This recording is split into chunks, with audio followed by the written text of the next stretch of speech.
অপার রহস্যময়। বিজ্ঞান সেই রহস্যের জট খুলছে প্রতিনিয়ত। আজ যা অনাবিষ্কৃত তা অবিশ্বাস্যও বটে। আমাদের ডর অনুষ্ঠানে যে ঘটনার মুখোমুখি আপনি হতে যাচ্ছেন তার যুক্তিসিদ্ধ উত্তর নেই। আমরা প্রতিদিনের জীবনে ভয় বা রহস্যকে যেভাবে স্থান দিয়েছি সেভাবেই এই অনুষ্ঠান আপনার কাছে জায়গা করে নিচ্ছে। এই অনুষ্ঠানের কোনো ঘটনাই সার্বজনীন নয়। ডর মানে ভয়। হন্টেড বাই প্রাণ মিস্টার ম্যাঙ্গো ক্যান্ডি।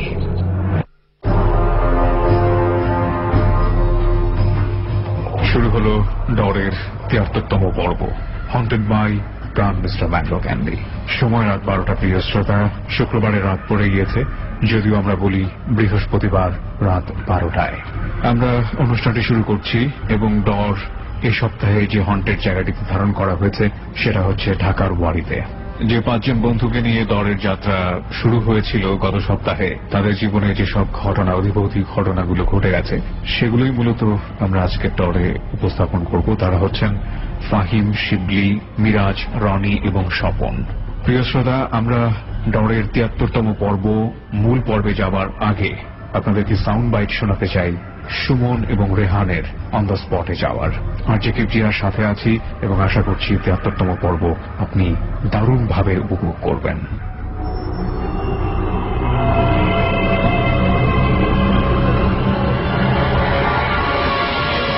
ডর মানে ভয়।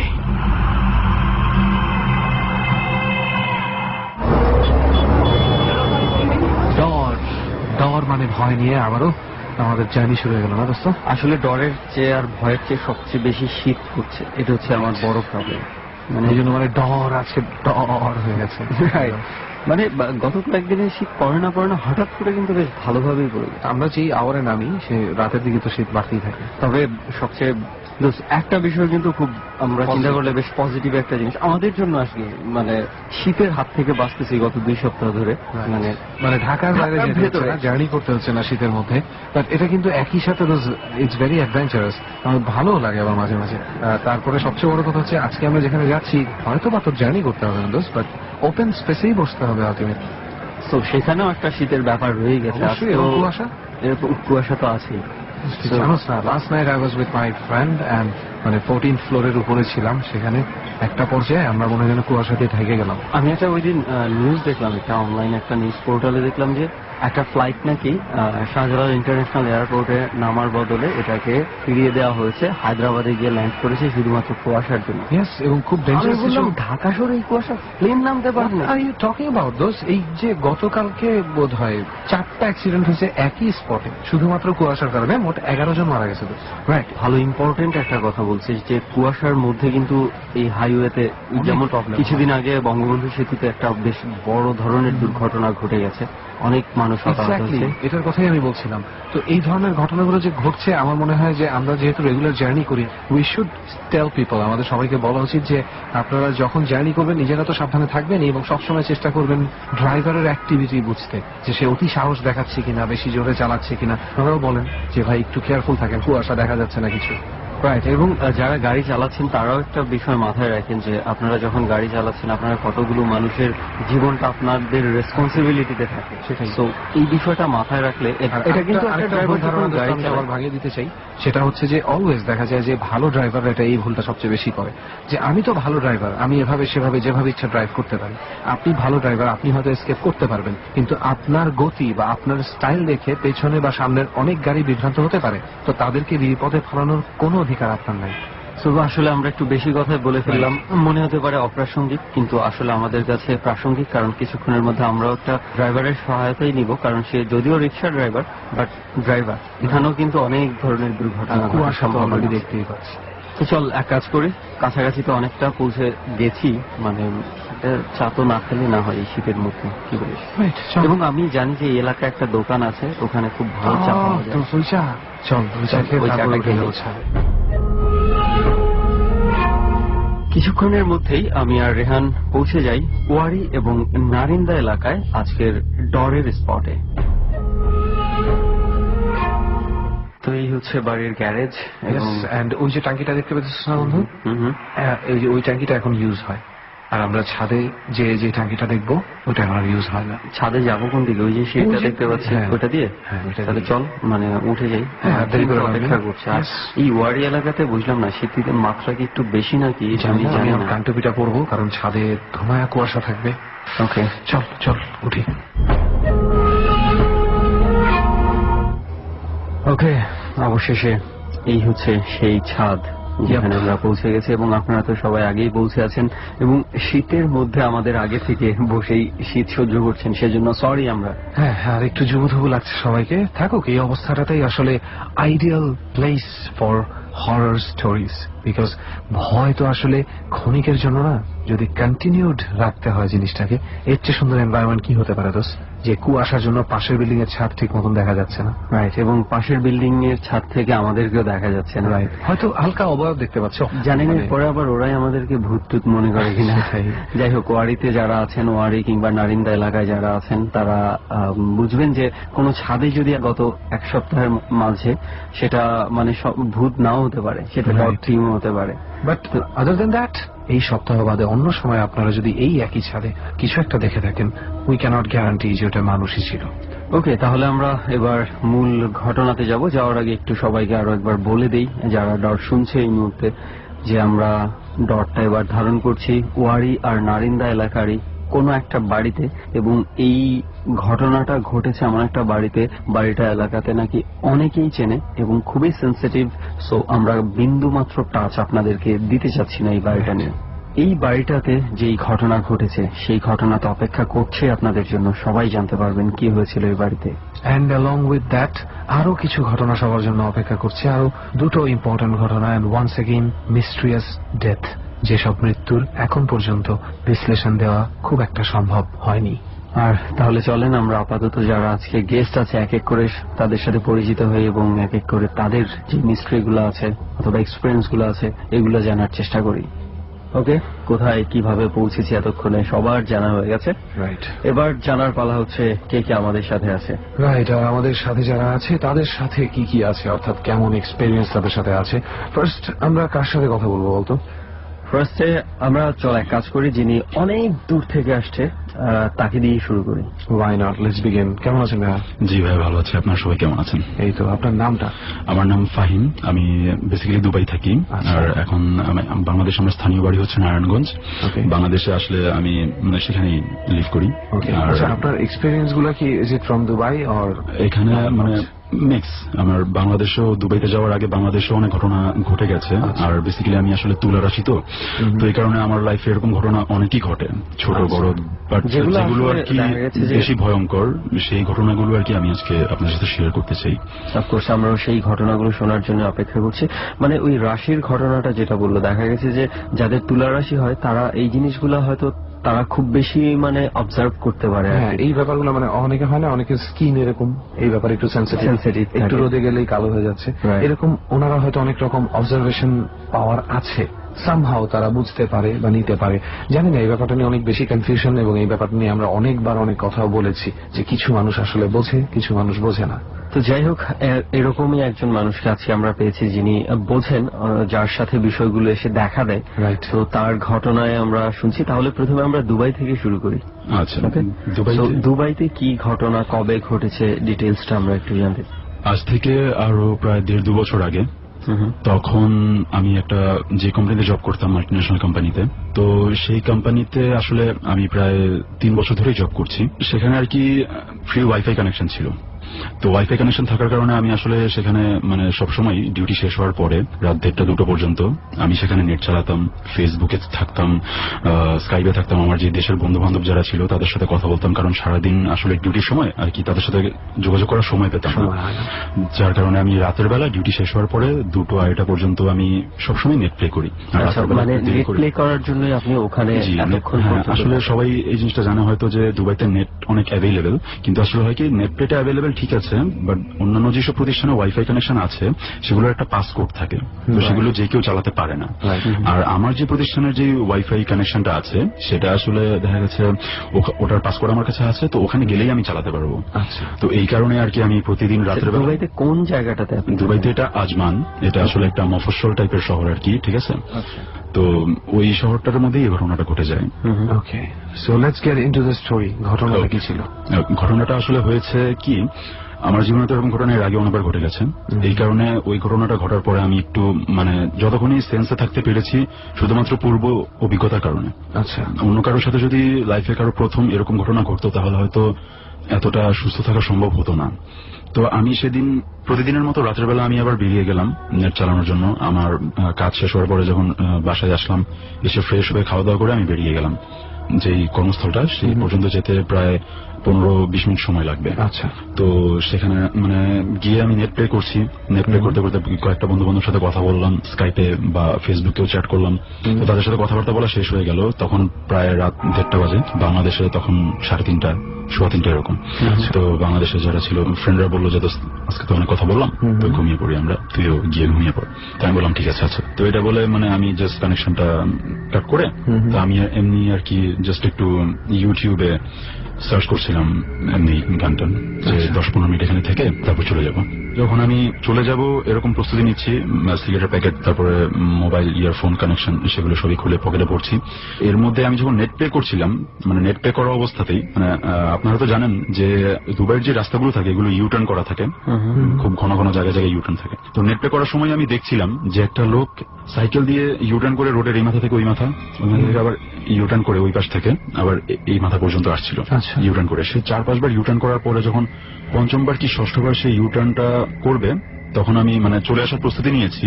এতক্ষণ যে সাইকেল চালিয়েছে সে একাই সাইকেল চালাচ্ছিল। আর মানে সেটা একটু মফস্বল শহর, তো 12টার পরে রোডটা মানে অনেকটাই নীরব হয়ে যায়। গাড়ি যদি চলাচল করেও তাহলে দেখা যায় 3-4 মিনিট পর পর একটা গাড়ি চলাচল করে। সে সাইকেল চালানোর সময়ও তখনও মানে যখন স্বাভাবিকভাবে সাইকেল চালাচ্ছিল তখন মানে 2-4টা গাড়ি রোড থেকে গেছে। তবে যখন চলে আসার প্রস্তুতি নিচ্ছি তখন মানে 5ম বার সে যখন সাইকেলটা চালিয়ে আসছে তার মাথাটা তার হাতে ছিল, বাম হাতে তার মাথাটা নিয়ে আর ডান হাতে সাইকেলের হ্যান্ডেলটা ধরে এক হাতে সে সাইকেল চালিয়ে যখন আমার সামনে আসলো, এসে মানে সে আমার দিকে তাকালো না, তার মাথাটা মানে তার হাতে যেভাবে ছিল সেভাবেই আছে। আর তাকাবে বা কিভাবে, কারণ তার মাথা তো তার হাতে। তো এটা দেখার পরে মানে আমার জীবনে এর আগেও এরকম ভৌতিক ঘটনা ঘটেছে যার কারণে আমি একটু শান্তভাবে সেখানে দাঁড়িয়েছিলাম।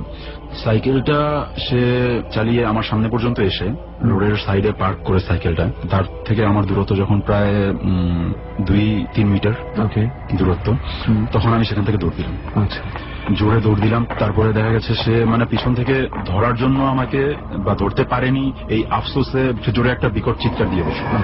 চিৎকার দিয়ে তার সাইকেলটা নিয়ে আমার পিছু পিছু দেখলাম আসছে। তা আমি ভেবেছি সে আর আসবে না, সে মনে হয় চলে যাবে বা সামহাও কোথাও আমার পিছনে আর আসবে না, মনে মনে এটা আশা করছি আমি। প্রায় 4-5 মিনিট দৌড়েছি আমি। দৌড়ানোর পরে পিছনে তাকিয়ে থেমে দেখলাম যে সে সাইকেল নিয়ে আসছে আর আমার খুব কাছেই আছে। তো দুবাইতে হয়তো জানেন আপনারা মসজিদগুলো অনেক দূরে দূরে থাকে। কর্মস্থল থেকে আমার অ্যাকোমোডেশন পর্যন্ত একটা মসজিদ পড়ে 7-8 মিনিটের রাস্তা আর কি। আমার কর্মস্থল থেকে তো মসজিদ পর্যন্ত 7-8 মিনিটের একটা রাস্তা। মসজিদে গিয়ে দেখলাম যে রাত হয়ে গেছে, অনেক মসজিদ লকড। বা ওয়াল টপকে যে মসজিদের ভেতরে যাবো সেটার কোনো মানে উপায় নেই, কারণ মসজিদটা নাকি অনেক সেফ একটা প্লেস। সেফটি পাওয়ার জন্য সেখানে ঢুকতে চেষ্টা করছিলাম। তো মেন গেটটা লক ছিল যার কারণে আমি সেখানে ঢুকতে পারছি না। তো আমি মানে তারপরও চেষ্টা করলাম যে ওয়াল টপকে কোন রকম ওঠা যায় কিনা। ওয়াল একটু উপরে ছিল আর দেখা গেছে ওখানে মানে কাঁটাতারের মতো একটু গাঁথনি ছিল যাতে কেউ ওয়াল টপকে উঠতে না পারে। তো তারপর আমি মানে মসজিদে ওয়াল টপকে ওঠার চেষ্টা করছিলাম। তো হয় আমার হাত পা ঘেমে গিয়েছিল, যার কারণে আমি ওঠার সময় মিসিং করে আমি স্লিপ করি এবং নিচে পড়ে যাই। নিচে পড়ে গিয়ে পায়ে খুব মানে একটা ব্যথা পাই। একে তো ভয়ে ঢুকেছে ভিতরে, আর ব্যথা পাওয়ার পর আমি সেখানে সেন্সলেস অবস্থায় পড়ে যাই। সেন্সলেস অবস্থায় পড়ে যাওয়ার পরে আমি আর যতক্ষণ জ্ঞান ছিল পেছনে আর তাকে দেখতে পাইনি। মাথা কাটা যে মানুষটাকে সেটাকে দেখতে পাইনি। তো প্রায় আধা ঘন্টা 1 ঘন্টার মতো আমি সেখানে ছিলাম। তো সকালবেলা হয়তো ফজরের আজানের সময় মুসলিম যারা নামাজ পড়তে এসেছেন তারা আমাকে সেখানে সেন্সলেস অবস্থায় আবিষ্কার করে। আমি যখন জ্ঞান ফিরে তখন আমি দেখি যে অজুখানার ভেতরে 2 জনের কাঁধের উপর ভর করে আমি আছি। একজন পানি ছিটাচ্ছিল, হয়তো অজুখানার ভেতরে আমাকে পানি ছিটানোর জন্য নিয়ে গিয়েছিলেন। সেখানেই আমি জ্ঞান ফিরে তো ওদেরকে পুরো ঘটনাটা বলি। তারা আর কি মানে হ্যাঁ বা না বা বিশ্বাস করেছি করে নাই এরকম কোনো মন্তব্য না জানে আমাকে বললো ঠিক আছে তুমি বাসায় চলে যাও। তো বাসায় চলে এলাম। পরের দিন যখন আমি আমার স্টাফ সবার মানে যারা আমার কলিগ ছিল অফিসের সবার সাথে ব্যাপারটা শেয়ার করলাম, তখন আর কি তারা কেউ বিশ্বাস করলো না ঘটনাটা। তো আমার যে অফিসের বস উনি সেখানে প্রায় ঘটনাটার 6-7 মাস পর সেখানে ফিরে আসে অফিসে। তার সাথে যখন আমি শেয়ার শেয়ার করি ঘটনাটা, তখন আর কি উনি বললেন যে এখানে আজ থেকে 7-8 বছর আগে 2006-এর দিকে একটা ডেলিভারি বয় ছিলেন। তো উনি নাকি এরকম হোম ডেলিভারি করতেন। তো হোম ডেলিভারি করার সময় একবার মানে হয় কি সে ওই রোডটার মধ্যেই সাইকেল চালিয়ে ডেলিভারি করার সময় বা ডেলিভারি দিয়ে আসার সময় সেটা ঠিক জানি না, তো মানে অ্যাক্সিডেন্ট করে। একটা গাড়ির সাথে সাইকেল ধাক্কা খেয়ে সে যখন দূরে পড়ে যায় ছিটকে, তখন আরেকটা ট্রাক তার মাথার উপর দিয়ে গাড়ি চালিয়ে দেয়। Totally crushed. তো সেই ঘটনার পর থেকে নাকি মাঝে মাঝেই ওই রোডটার মধ্যে এরকম ঘটনা হয়, আর আমার বসও নাকি ঘটনাটা সরাসরি ভাবে অ্যানালাইসিস করেছেন। আচ্ছা, আপনি তো এই ঘটনাটা আপনার সাথে ঘটনাটার আগে জানতেন না? না, আপনার সাথে ঘটনাটা ঘটার পরেই আমি জানতে পেরেছি, আমার বসের কাছ থেকে জানতে পেরেছি। এই পয়েন্ট অফ ভিউটা আমরা তো বুঝেছি, বাট আমি আরেকবার জিজ্ঞেস করে নিলাম, কারণ অনেকের হঠাৎ ধারণা হতে পারে যে ঘটনাটা শুনে আপনি ভয়ের মাধ্যমে নিজের ব্রেইনে নিজেই হয়তো কিছু একটা পিকচার ক্রিয়েট করেছেন। বাট যেহেতু আপনি জেনেছেন পরে, সো আগে ওটা আপনি দেখতে পারেন, কারণ এই ঘটনা ঘটার আগে আমি এরকম কিছু জানতাম না। Alright, so that was one experience from Dubai, and we understand এই এক্সপেরিয়েন্স আসলে একটু অন্যরকম ছিল। আচ্ছা, আমরা সিরিয়াস চোখের সামনে দেখলে ইটস টাফ। আমি সেদিন খালি কয়েকটা ছবি দেখলাম, তুই দেখেছিস কিনা জানি না, কোনো একটা গ্যাস স্টেশনে 3 জন মারা গেছে, গাড়িতে গ্যাস নিচ্ছিল, এবং সবসময় বলা হয়, আমি এটা লিসনারদেরকেও বলছি, গাড়িতে যখন গ্যাস ভরা হবে বা সিএনজিতে যখন গ্যাস ভরা হবে, প্লিজ আপনারা ভেতরে বসে থাকবেন না। তো 3টা ছেলে, মানে কত হবে বয়স এক একজনের, মনে কর 26 থেকে শুরু করে 32, 3 জনের একজনের মাথা নেই, পুরা আলাদা হয়ে গেছে, একজনের পায়ের রানের নিচ থেকে টোটালি নেই, আরেকজনের হাতের এক সাইড থেকে টোটালি নেই, এবং স্পট ডেথ। আসলে এই বিষয়টা নিয়ে আমরা খুবই কেয়ারলেস ভাবে এই বিষয়টা করি, কিন্তু এটা অনেক জায়গায় কিন্তু মাঝে মাঝে এই দুর্ঘটনা ঘটে যাচ্ছে। সেটাই। সো প্লিজ, যখনই এটা সিএনজি স্টেশনে গ্যাস ভরা হবে, আপনি গাড়ি থেকে তো অবশ্যই নেমে থাকবেন এবং ওই সিলিন্ডার থেকে নিরাপদ দূরত্বে থাকুন। বেস্ট হচ্ছে, আমরা আগে দেখতাম ভদ্র মানুষের এটাই ফলো করতো, যে গাড়ি স্টেশনে ঢুকার আগেই নেমে যেত, শুধু ড্রাইভার ভিতরে গিয়ে গাড়ির তেল ভরে বা গ্যাস ভরে আবার যখন বাইরে আসবে তখন আপনি উঠবেন গাড়িতে। That should be the system. যাই হোক, মৃত্যু নিয়ে, অ্যাক্সিডেন্ট নিয়ে কথা হচ্ছিল বলে কিছু। আমরা ডর টিমের কাছে যেটা শুনেছি, আপনার আরো কিছু এক্সপিরিয়েন্স আছে, সেগুলোতে আমরা যাব। তার আগে আমি একটু জানতে চাই যে আমরা, রেহান তোর হয়তো জানা আছে যে আমরা ফোনে অথবা ফেসবুকে দুবাই থেকে কিন্তু অনেক রেসপন্স পাই। রাইট। অনেকে অনেক ধরনের কথা আমাদেরকে ইনবক্স করে লিখে পাঠাচ্ছে, তারা গল্প বলতে চায়, কিভাবে আসলে আমাদের সাথে কন্ট্যাক্ট করবে, কিভাবে। তো আপনারা ওখানে দুবাইতে কিভাবে ডর শুনে থাকেন? জি, সেখানে আমরা দেখা গেছে বাংলাদেশের মানে 89.2 FM এরকম ওয়েবসাইটে গিয়ে টিউন করে তারপরে আমরা সেখানে শুনতে পাই এটা। আচ্ছা, স্ট্রিমিং, লাইভ স্ট্রিমিং এর মাধ্যমে শুনছি। যাই হোক, শুনে ভালো লাগলো। সেই শুধু দুবাই পর্যন্ত ডরের ধাক্কা পৌঁছে গেছে এবং আপনারা দুবাই থেকে এসে ডরে যোগ দিচ্ছেন, তো এটা আমাদের জন্য অন্যরকম একটা পাওয়া। তো যাই হোক, এবার আমরা অন্য ঘটনার দিকে যাই। Well, I think this is time এখন আমরা দেশে ফিরে আসি। দেশে যদি কোন রকম কোন এক্সপেরিয়েন্স থেকে থাকে আপনার? জি, দেশেও আমার এরকম একটা মানে ভয়ঙ্কর একটা এক্সপেরিয়েন্স আছে। সেটা ঠিক কবে ঘটে? সেটা 2011 সালে। কোথায়? তখন আমাদের বাড়িতে, নারায়ণগঞ্জে, আমাদের গ্রামের বাড়িতে। আচ্ছা, সেখানেই ঘটে। তো তখন আমি দুবাই যাইনি, তো আমি তখন বাংলাদেশে ছিলাম, ইন্টারমিডিয়েটে পড়ছিলাম তখন। তো 2011 সালে আমি আসলে সবসময় রাত করে বাড়িতে ফিরতাম। তো যার কারণে আমাদের বিল্ডিং এ যেই কেচিগেটটা ছিল, কেচিগেটের তালা চাবিটা আমার কাছে থাকতো, ডুপ্লিকেট একটা চাবি। কেচিগেটটা খুলে তারপর ভেতরে মেইন ডোর খুলে রুমে ঢুকতে হতো। তো আমি মানে বন্ধুদের সাথে আড্ডা মেরে মানে বাসায় ফিরছি। তো তখন আমি যখন উঠোনে ঢুকলাম, আমার যে কেচিগেটটা আছে, কেচিগেটের পাশেই একটা মানুষ মানে বসে, হ্যাঁ, তার ড্রেস আপটা পুরুষের মতো, কিন্তু তার যে চুলগুলো প্রায় মাথা থেকে হাঁটু পর্যন্ত নেমে যাবে, এত লম্বা চুল। তো আসলে ডিসাইড করা যাচ্ছে না সে কি আসলে পুরুষ না মহিলা, কারণ ড্রেস আপটা হচ্ছে পুরুষের মতো, সাদা, মানে আলখেল্লা, সাদাও না অ্যাকচুয়ালি, আসলে কি একটা অন্য ধরনের কালার আর কি। ঠিক আছে, তো মানে আলখেল্লা টাইপের, আর চুলগুলো অনেক বড়। আর তার ফেসটা আমি দেখতে পাচ্ছি না, কারণ সে যে বসে আছে মানে হাঁটু গেড়ে বসে আছে মাটিতে, হাঁটু গেড়ে বসে আছে, সামনে চুলগুলো দেওয়া, আমি তার ফেস দেখতে পারিনি। তো আমি ভেবেছি যে কোনো ভিক্ষুক টিক্ষুক হবে, তো কিন্তু এত রাতে ভিক্ষুক সেখানে থাকার কথা না, সাধারণত থাকে না। রাত তখন কয়টা? রাত তখন 1:45, 12:30, 1:45। তো এরকম টাইমে তখন আমি মানে তার একটু কাছে গেলাম। তখন আমি অলৌকিক কিছু মানে ভেতরে নিয়ে নিই, প্যারানর্মাল কিছু ভেতরে নিয়ে নিই। যখন আমি একটু সামনে গেলাম তখন একটু অদ্ভুত টাইপের কিছু দেখতে পেলাম, যে তার 2 হাতের কিছু নখ আছে, 4-5টা নখ তার কালো, স্বাভাবিক নখ, মানুষের মতো নখ, কিন্তু কালো। তো আমি ভেবেছি হয়তো ব্যথা ট্যাথা পেয়েছে বা পাগল টাগল এরকম টাইপের কিছু হবে। আর একটু কাছে গিয়ে তখন আমি তাকে মানে ডাক দিলাম। আমি বললাম যে, এই তুমি এখানে কি করছো? তারপরে সে মানে কোনো অ্যান্সার করলো না। আচ্ছা 3-4 বার তাকে এই প্রশ্নটা করার পরে সে মানে উঠে দাঁড়ালো। সে মানে তার মাথায় হাতও দিল না বা কি মানে চুলগুলো যে সরালো বা টেনে ছিঁড়ে ফেললো এরকম কিছু না, মানে দাঁড়ানোর সাথে সাথে তার চুলগুলো মানে মাটিতে পড়ে পোকা বা কেঁচো আকৃতি বা সাপ, ছোট ছোট সাপ এরকম টাইপের কিছু আকৃতি ধারণ মানে করে আপনার কাছে মনে হলো যে কিলবিল করতে করতে চলে গেছে। কিলবিল করতে করতে চলে গেছে এবং চুলগুলো মানে এমনিতেই ঝরে পড়ে গেছে সে দাঁড়ানোর সাথে সাথে। How was the face? হ্যাঁ, ফেসটা যদি বর্ণনা দিতে যাই তাহলে মানে এক সাইড একটু ফ্যাকাশে আর এক সাইড একটু লালচে রঙের। যেমন যদি কেউ একটা থাপ্পড় দেয় বা খুব সজোরে যদি কোন একটা সাইকেল বা হুন্ডার চাক্কা যদি উপর দিয়ে চলে যায় এক সাইডে, ঠিক আছে, তাহলে যেরকম হবে সেরকম রক্তিম লাল। আরেকটা যে সাইডটা, হ্যাঁ ডান সাইড না বাম সাইড ঠিক আমার মনে নেই, সেই সাইডটা মানে ফ্যাকাশে। আর তার মুখ তো তখন খুলেনি, তো তখন আর কি আমি বুঝতে পারিনি। যখন সে মানে যখন সে মুখ খুলে একটা চিৎকার দিল, মানে হয়েছে কি তার এই জিনিসগুলো দেখে আমি সেখান থেকে সাথে সাথে দৌড় দিই। দৌড় দেওয়ার পরে মানে ভয়ে আমি চিৎকারও করতে পারছিলাম না, তো রাতে অন্ধকার ছিল। তো আমার বাড়িতে যেখান থেকে মানে মেন যেখান থেকে ঢুকেছি সেখানে না, যেহেতু গ্রামের বাড়ি চিপাচাপা অনেক জায়গা আছে যে মানে এক বাড়ি থেকে অনেকগুলো রাস্তা আছে চিপাচাপা, এখান থেকে বেরোনো যায়। ওই রাস্তার উদ্দেশ্যে রওনা দিচ্ছি, মানে বাড়ির পেছনে একটা রাস্তা আছে, ছোট একটা চিপা রাস্তা, সেখানে যাবো। তো অন্ধকারের মধ্যে মানে আমি মানে হোঁচটকে পড়ে গেছি। তারপরে হয়েছে কি মানে আমি আর সেখান থেকে উঠতে পারছি না, উঠতে চেষ্টা করছি। মানে বেসিক্যালি যদি সাধারণভাবে আমি পড়তাম তাহলে সাথে সাথে উঠে যেতে পারতাম, কিন্তু 4-5 বার ট্রাই করার পর আমি ফেল হচ্ছি, কারণ আমি তখন মানে পুরো ভয় আমার ভিতরে ঢুকে গেছে। আমি আর সেখানে থাকতে পারবো না একদম, মানে আর কিছুক্ষণের মধ্যে আমি সেন্সলেস হয়ে যাবো এরকম কিছু বুঝতে পারছি আমি। তো সেখান থেকে উঠে মানে কোন রকম ভাবে চেষ্টা করে উঠে আমি আবার দৌড় দিলাম। তো তখন যে চিপা রাস্তাটা দিয়ে বের হয়ে যাব এরকম সময় আমার মনে হলো যে কেউ আমার পিছন দিয়ে পা ধরেছে, আমি আবার পড়ে গেছি। পা ধরে টান দিয়েছে এরকম হয়েছে, আমি আবার পড়ে গেছি। তো আমি আর পেছন ফিরে দেখার সাহস পাইনি। তো পেছনে ফিরে তাকাই, আপনাকে না ধরেছে আপনি কিছু দেখারও চেষ্টা করেন? হ্যাঁ, দেখারও চেষ্টা করিনি, কারণ আমি মানে মোটামুটি শিওর যে ওই লোকটাই আমাকে ধরেছে। আমি আর পিছনে থাকি কি দেখবো, দেখলে আরো ভয় পাবো। আমি যখন ছোটার চেষ্টা করছি সে আরেকটা চিৎকার দিল, মানে চিৎকারটা এরকম টাইপের, মানে আমি ছোটাতে যাচ্ছি সে আরো শক্ত করে ধরতে যাচ্ছে, এরকম একটা চিৎকার যে আরো শক্ত করে ধরে রাখতে চাইছে। হ্যাঁ, এই কারণে জোর প্রয়োগ করে আরো জোর প্রয়োগ করে ধরতে পারছি। হ্যাঁ, তো এইরকম একটা চিৎকার আর কি। তো চিৎকার দেওয়ার পরে একটু পেছনে ফিরে তাকালাম, পেছনে ফিরে তাকিয়ে দেখতে পেলাম যে তার মুখে কোনো দাঁত নেই। শুধু যখন সে চিৎকার করলো তখন তার মুখের মধ্যে 2-1টা মানে জোনাকি পোকা থাকে না, জোনাকি পোকার মতো ছোট ছোট কিছু মানে 3-4টা জল করছিল মুখের ভেতরে। তারপর এটা দেখার পরে মানে আমি সেখানে রীতিমতো একটু মানে নার্ভাসনেসে বলি আর যে কারণে বলি একটু বমি করে দিয়েছি।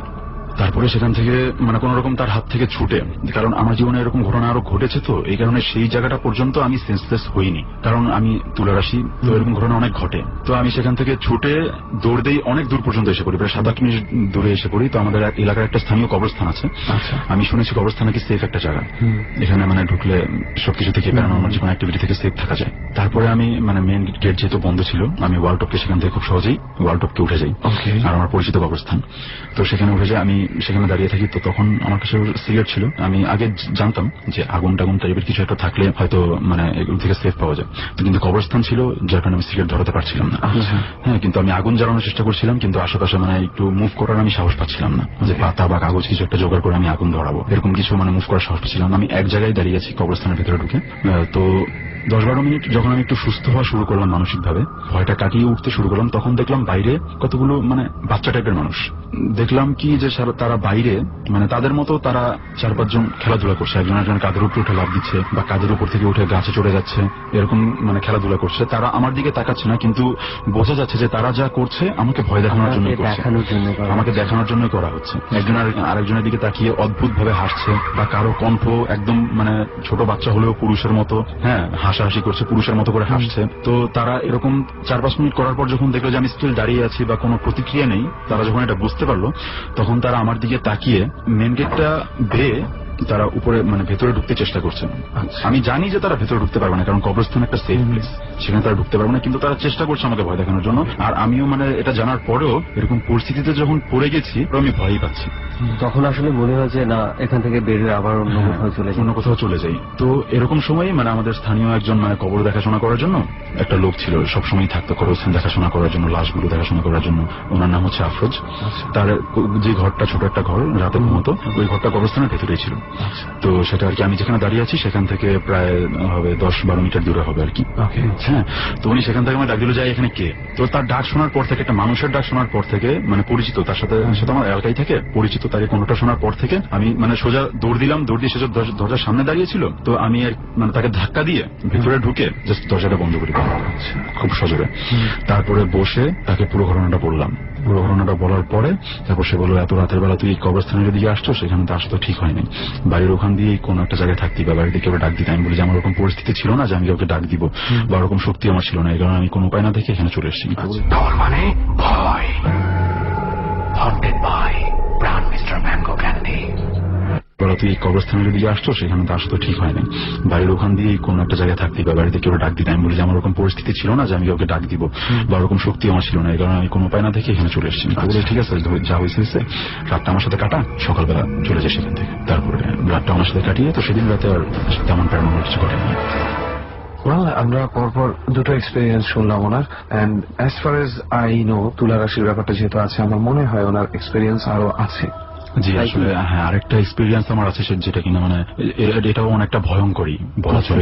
আমি খুব ভয় পেয়েছিলাম। শুনে ফেলে আমরা সরাসরি সেই ঘটনায় চলে যাই। জি আচ্ছা, আমরা মানে বেসিক্যালি আমরা নদীর পাড়ে, আমাদের ওই এলাকাতে শীতলক্ষা নদীর পাড়ে আমরা একটা জায়গায় বসে, স্পেসিফিক একটা জায়গায় বসে সবসময় আড্ডা মারি। তো ওদিন আমি আর আমার একটা বন্ধু, আমরা দুজন বসে আড্ডা মারছিলাম। তো 10-12 মিনিট সেখানে বসে থাকার পরে মানে তখন প্রায় বাজে রাত 10:30 কি 11:30 এরকম টাইমে, ঠিক আছে। তখন মানে নদীর পাড়টা কিন্তু 7টা-8টার মধ্যে একদম সম্পূর্ণ নীরব হয়ে যায়, সেখানে কেউ আর আসে না সাধারণত। মানে আমরা যারা থাকি তারাই মানে একটু বসে আড্ডা মারি। তো আমরা নদীর পাড়ে বসে আছি, তো 10-12 মিনিট বসে থাকার পরে দেখি কি, জিনিসটা আমি দেখতে পারি ফার্স্টে, যে একটা মহিলা একটু দূর থেকে মানে আমার দিকে আসছে। আপনারা কজন আড্ডা দিচ্ছিলেন? আমরা দুজন, আমি আমার সাথে আরেকজন, আমার একটা ফ্রেন্ড, ওর নাম হচ্ছে আবু তাহের। তো আমরা আড্ডা দিচ্ছিলাম। সে দূর থেকে যখন আসছে তখন তার দূরত্ব হয়তো আমাদের থেকে প্রায় 8-10 মিটার হবে দূরত্ব। 8-10 মিটার দূর থেকে আমি স্পষ্ট বুঝতে পারলাম এটা আসলে মানুষ টাইপের কিছু না, কারণ সে যখন হেঁটে আসছিল তার হাঁটার স্টাইলটা অন্যরকম ছিল, এমনি খাটো ছিল, কিছুটা অদ্ভুত। হ্যাঁ, কিছুটা অদ্ভুত, কারণ সে গুজা হয়ে আমাদের দিকে এক হাতটা পিছে রেখে গুজা হয়ে আমাদের দিকে আসছিল। কারণ একটা মানুষ যদি গুজা হয় তাহলে কিন্তু সে লাঠি ছাড়া হাঁটবে না, কিন্তু তার হাতে কোনো লাঠি ছিল না। সে একটা হাত পেছনে রেখে, মানে পেছনে এরকম ভাবে রাখছে যে পেছনে কোনো একটা কিছু আছে বা অস্ত্র টাইপের এরকম কিছু আছে, এরকম বোঝা যাচ্ছে। গুজা হয়ে আমাদের দিকে হেঁটে আসছে। তারপরে আমি দেখতেই থাকলাম। তো দেখতে দেখতে সে যখন অনেকখানি কাছে চলে আসলো, প্রায় কি বলবো যে 4-5 মিটার দূরত্ব, তখন আমি আর কি আমার যে ফ্রেন্ড তাকে যে ডাক দেবো সেই আমার শক্তিটা নেই। তো আমি ওকে এভাবে মানে হাত দিয়ে খোঁচাচ্ছি যে এদিকে তাকা, এদিকে তাকা, খোঁচানোর মাধ্যমে বোঝানোর চেষ্টা করছি। তো 4-5টা খোঁচা দেওয়ার পরে সে যখন এদিকে তাকালো, কারণ সে তো ওদিকে তাকিয়েছিল, অপোজিট দিকে তাকিয়েছিল, সে যখন এদিকে তাকালো, তাকিয়ে সেও ভয় পেয়ে গেল। তার ভয় পেয়ে, আমি তো আগে থেকে ভয় পাওয়া ছিলাম, তার ভয় দেখে আমি আরো ভয় পেয়ে গেলাম। তারপরে আমি উঠে দৌড়ানোর চেষ্টা করলাম, সেও দৌড়ানোর চেষ্টা করলো, দুজনে মানে ধাক্কা খেয়ে পড়ে যাই। পড়ে গিয়ে মানে অনেকবার উঠার চেষ্টা করি, পারি না। তখন যখন দেখি যে সে 4-5 হাত কাছে এসে পড়েছে, এটা আমরা দুজনেই দেখতে পারি, কিন্তু তাকে স্পষ্ট আমরা দেখছি না তখন, কারণ নদীর পাড়ে রাতের বেলা একদম অন্ধকার ছিল, স্পষ্ট দেখতে পাচ্ছি না, কিন্তু বুঝতে পারছি যে এটা অন্যরকম অদ্ভুত কিছু একটা। ঠিক আছে, তারপরে আমরা দৌড়ে যখন একটু দূরে চলে আসলাম, তখন সে মানে আমরা যে জায়গাটায় বসেছিলাম, সে সেই জায়গায় বসে পুরুষ, মানে দেখতে বোঝা যায় বয়স্ক একটা মহিলা, পুরুষ কণ্ঠে বিকট একটা চিৎকার দিল। খুব ভয়ঙ্কর ছিল সেই চিৎকারটা। হ্যাঁ, তারপরে মানে তার চিৎকারে বোঝা গেল যে আমাদেরকে ধরতে পারেনি, এই আফসোসে চিৎকার করছে, বা সে আরো রেগে গেছে এইভাবে চিৎকার করছে, এই জন্য সে চিৎকার করছে। তো আমরা যখন আবার দৌড় দিব, তো এরকম গ্রামে মানে নদীর ধার দিয়ে কিন্তু অনেক মানে ট্রলার, বালুর ট্রলার, এরকম ট্রলার টাইপের কিছু যায়, তো তারা কিন্তু সামনে তো মানে লাইট মারে, বা অনেক সময় পাড়েও লাইট মারে, পাড়ে লাইট মেরে দেখেছে তারা কোন জায়গায় অবস্থা, অনেক দূর পর্যন্ত যায়, অনেক দূর পর্যন্ত তাদের লাইট গুলো অনেক স্ট্রং থাকে। তো সে যখন আমাদের এই পাড়ে লাইট মারলো, প্রায় 30 সেকেন্ডের মতো আমি তার চেহারাটা দেখার সুযোগ পেয়েছিলাম। দেখলাম কি যে মানে তার যে চেহারা, সরি 30 সেকেন্ড না, 5-6 সেকেন্ড হবে। হ্যাঁ, তার লাইটটা সেখানে ছিল, আর আমি সেই চেহারাটা দেখার সুযোগ পেয়েছি। তার চেহারাটা মানে এরকম যে চামড়া ঝুলে তার বুক পর্যন্ত এসে পড়েছে, আর সেই চেহারায় কোনো চোখ নেই। তার ফেসের চামড়া ঝুলে বুক পর্যন্ত চলে এসছে, আর সেই চেহারায় কোনো চোখ নেই। কিন্তু সে দিব্যি আমাদের দিকেই তাকিয়ে আছে। তখন পর্যন্ত আপনাদের আমাদের আপনি দিকেই তাকিয়ে আছে। কিভাবে জানেন? তার তো চোখ নেই। হ্যাঁ, চোখ নেই, কিন্তু মানে মাথাটা আমাদের দিকে Facial direction আপনাদের দিকে। ডিরেকশনটা আমাদের দিকেই ঘোরানো। এটা দেখে ওই জায়গা থেকে আপনারা তারপর, চলে হ্যাঁ, যান। ওই জায়গা থেকে আমরা পরে ওই দেখে যখন আমি আরো ভয় পেয়ে যাই, আমার ওই ফ্রেন্ড তো আর দেখেনি, আমি দেখেছি, দেখে আমি আরো ভয় পেয়ে যাই। তো ওকে ধরে আমি দৌড় দিয়ে বলি যে দৌড়তে এখান থেকে তাড়াতাড়ি চল। পরে পেছনে আরেকটা রাস্তা ছিল, সেখান দিয়ে আমরা নদীর পাড় থেকে বের হয়ে চলে যাই। এরপর কি আর কখনো ওই জায়গায় গিয়ে আড্ডা মারা হয়েছে? হ্যাঁ, এরপরে আড্ডা মারা হয়েছে, কিন্তু সন্ধ্যার পরে আমরা সেখানে থাকতাম না। ওকে। আর নদীর পাড়ে তো আমরা এর আগেও অনেকবার আড্ডা মেরেছি। এই ঘটনাটা সেদিন ফার্স্ট ঘটা, এর আগে কখনো ঘটেনি, আর আজ পর্যন্তও ঘটেনি। কারণ ঘটনাটা ঘটে গেছে বিগত 4-5 বছর আগে, তো আজ পর্যন্ত আর ঘটেনি। রাইট, দেন আমরা শুনলাম অদ্ভুত কিছু এক্সপেরিয়েন্স। আসলেই মানে এখান থেকে বোঝা যায় যে it doesn't matter where you are, আপনি কোথায় আছেন সেটা কোনো সমস্যা না। সেটা দুবাই হতে পারে, সেটা ইউকে হতে পারে, সেটা আমেরিকা হতে পারে, আর বাংলাদেশ, যেখানেই থাকেন না কেন, যার সাথে ঘটার তার সাথে বোধহয় ঘটেই। আর যেখানে আমার মনে হয় মানুষ আছে সেখানে মনে হয় এই ধরনের জিনিসগুলোরও একটা এক্সিস্টেন্স থেকেই যাচ্ছে। তো যাই হোক, অনেক ধন্যবাদ আপনাকে, মানে আপনি এত দূর থেকে এসে মানে আমাদের সাথে জয়েন করেছেন। আপনাদের সবাইকে অনেক ধন্যবাদ আমাকে সুযোগ দেওয়ার জন্য। আর আপনার মাধ্যমে আমরা দুবাইতে যারা রয়েছে কিংবা দেশের বাইরে যারা রয়েছে সবাইকে মানে ধন্যবাদ জানাতে চাই যে ডরের সাথে তারা আছেন। এবং হ্যাঁ, যে যখনই দেশে আসছেন প্লিজ আমাদের সাথে কন্ট্যাক্ট করবেন। অবশ্যই আপনিও ডরে আপনার ঘটনা বলতে পারবেন। ওকে, আমরা দুবাই বাংলাদেশ দুটো ঘটনাই শুনে ফেললাম, মানে দুই দেশের ঘটনা। তো যাই হোক, এবার আসলে ডর একটু ইন্টারন্যাশনাল লেভেলেই মনে হয় চলে গেছে, তাই অলমোস্ট, তাই না? আমরা কিন্তু বেশ কিছু গেস্ট পাচ্ছি যারা বাইরে থেকে আসছে এবং ডরে পার্টিসিপেট করতে খুব বেশি আগ্রহী। গত সপ্তাহে হচ্ছে ইউকে গেছে, এখন দুবাই গেছে একটু আগে। দুবাই থেকে এবার আমরা একটু রাশিয়ার দিকে চলে যাই। Well, that's a good one. রাশিয়ার কোথায়? এটা ছিল জর্জিয়ার তিবলিসি শহর। এবার আমরা তার নামটা শুনি যে জর্জিয়ার টিবলিসি শহরে এক্সপেরিয়েন্স করেছে কিছু একটা। হ্যাঁ, আমি শিবলি কবির। কি করেন আপনি বর্তমানে? আমি স্টুডেন্ট, পাশাপাশি একটা এনজিওতে জব করছি। সো জর্জিয়াতে গিয়েছিলেন, সেটা কোন সালের দিকের ঘটনা? 2011। এটা কি পারপাসে যাওয়া হয়েছে? আমি গিয়েছিলাম স্টুডেন্ট পারপাসে, টিচিং ইউনিভার্সিটির মিমিতে হোটেল ম্যানেজমেন্টের ডিপ্লোমার জন্য। ওকে, তাহলে মানে সেখানকার তো কিছু ঘটনা আছে আপনার, যেটা আমরা শুনেছি ডট ইমার্জেন্সি। সো আমরা এটা দিয়ে শুরু করি আমরা। Why not? Let's begin. আমি গিয়েছিলাম 2011-এ জুনের 4 তারিখে। তো ঘটনাটা হচ্ছে, আমি ফার্স্ট টাইম একটা কলেজের হোটেলে উঠি। সেখান থেকে আমাকে 2 মাস অ্যাকোমোডেশন ছিল। সেটার পর আমরা একটা বাসা নিয়ে, আমি আমার বেশ কয়েকজন ফ্রেন্ড, তো আমরা একটা বাসায় উঠে, ওটা ছিল গরমাগালি এলাকায়। মানে এলাকাটা ছিল পাহাড়ি। আসলে তিবলিসি শহরটা পুরাটাই হচ্ছে পাহাড়ি অঞ্চল। আর ওইখানকার বাড়িগুলো এরকম যে আমাদের ক্যান্টনমেন্ট গুলো হয়, যেরকম আবাসিক এলাকাগুলো হয় সেরকম, যে যেখানে বাড়ি আছে সেখানে 5টা বিল্ডিং, যেখানে বাড়ি নেই সেখানে একদম ফাঁকা। দ্যাট মিনস হচ্ছে এরকম রেঞ্জটা খুব হালকা বহরতির, এবং কোথাও কিছু বিল্ডিং আছে কয়েকটা, দেন আবার ফাঁকা। আবার ফাঁকা। আর এমনিতেই আপনি রাতের বেলায় হাঁটতে পারবেন না, কারণ হচ্ছে প্রথমত হচ্ছে পাহাড়ি এলাকা, আর দ্বিতীয়ত হচ্ছে যে সন্ধ্যার পরে এমনিতেই বিষয়টা হরর লাগে যে একদম ফাঁকা, একদম ফাঁকা, জঙ্গল। টেম্পারেচার কেমন থাকে? এভারেজ 8। দ্যাট মিনস প্রচুর ঠান্ডা, প্রচুর কোল্ড। আর পরে হচ্ছে যে আমার সাথে যে ঘটনা ঘটে সেটা বলি। সেটা হচ্ছে যে আমি আমার ফ্রেন্ডরা একটা বাসা নিই, সেটা হচ্ছিল গারমাগালির একটা 9তলা ফ্ল্যাটে। তখন হচ্ছে যে অনেকেই জব করতো, আমরা স্টুডেন্টই ছিলাম অনেকজন। তার মধ্যে একজন সিনিয়র ভাই ছিল, অনেকদিন যাবত এখানে বিজনেস করে আর কি। তার নাম ছিল বাদন, তার বাড়ি ছিল নোয়াখালী। তো বাদন ভাই একদিন তার ওয়াইফের সঙ্গে কথা বলছিল ভাইবারে বা স্কাইপিতে। তখন ওনার ওয়াইফের সঙ্গে যখন ভাইবারে কথা বলছিল, তখন ওনার ওয়াইফ বললো, তোমার পাশে কি কেউ আছে? তো উনি বলছে যে না, আমার পাশে তো কেউ নেই। তারপর ওনার ওয়াইফ এমন ভাবে জোরালো ভাবে বললো যে উনি ফান না, আসলে সিরিয়াস বলছে। এরপরে আসলে ঘটনাটা ঘটে আমার সঙ্গে, যে পুরো বাসা ফাঁকা, আমি একা বাসায়। তো ওরা জবে গেছিল, মানে ওই বাসাতে? হ্যাঁ, ওই বাসাতে। ওখানে ওই ফ্যামিলিটাও ছিল, আপনারাও? না, ওনার ওয়াইফ থাকতো তখন আরেকটা শহরে, স্মরণ করতে পারছি না যে জায়গাটায় ছিল। উনি আমাদের সঙ্গে থাকতো আর কি। উনি একা একটা রুমে থাকতো, আমরা বাকিরা 2টা রুমে থাকতাম। তো উনি ওনার রুমে কথাগুলো বলছিল আর কি।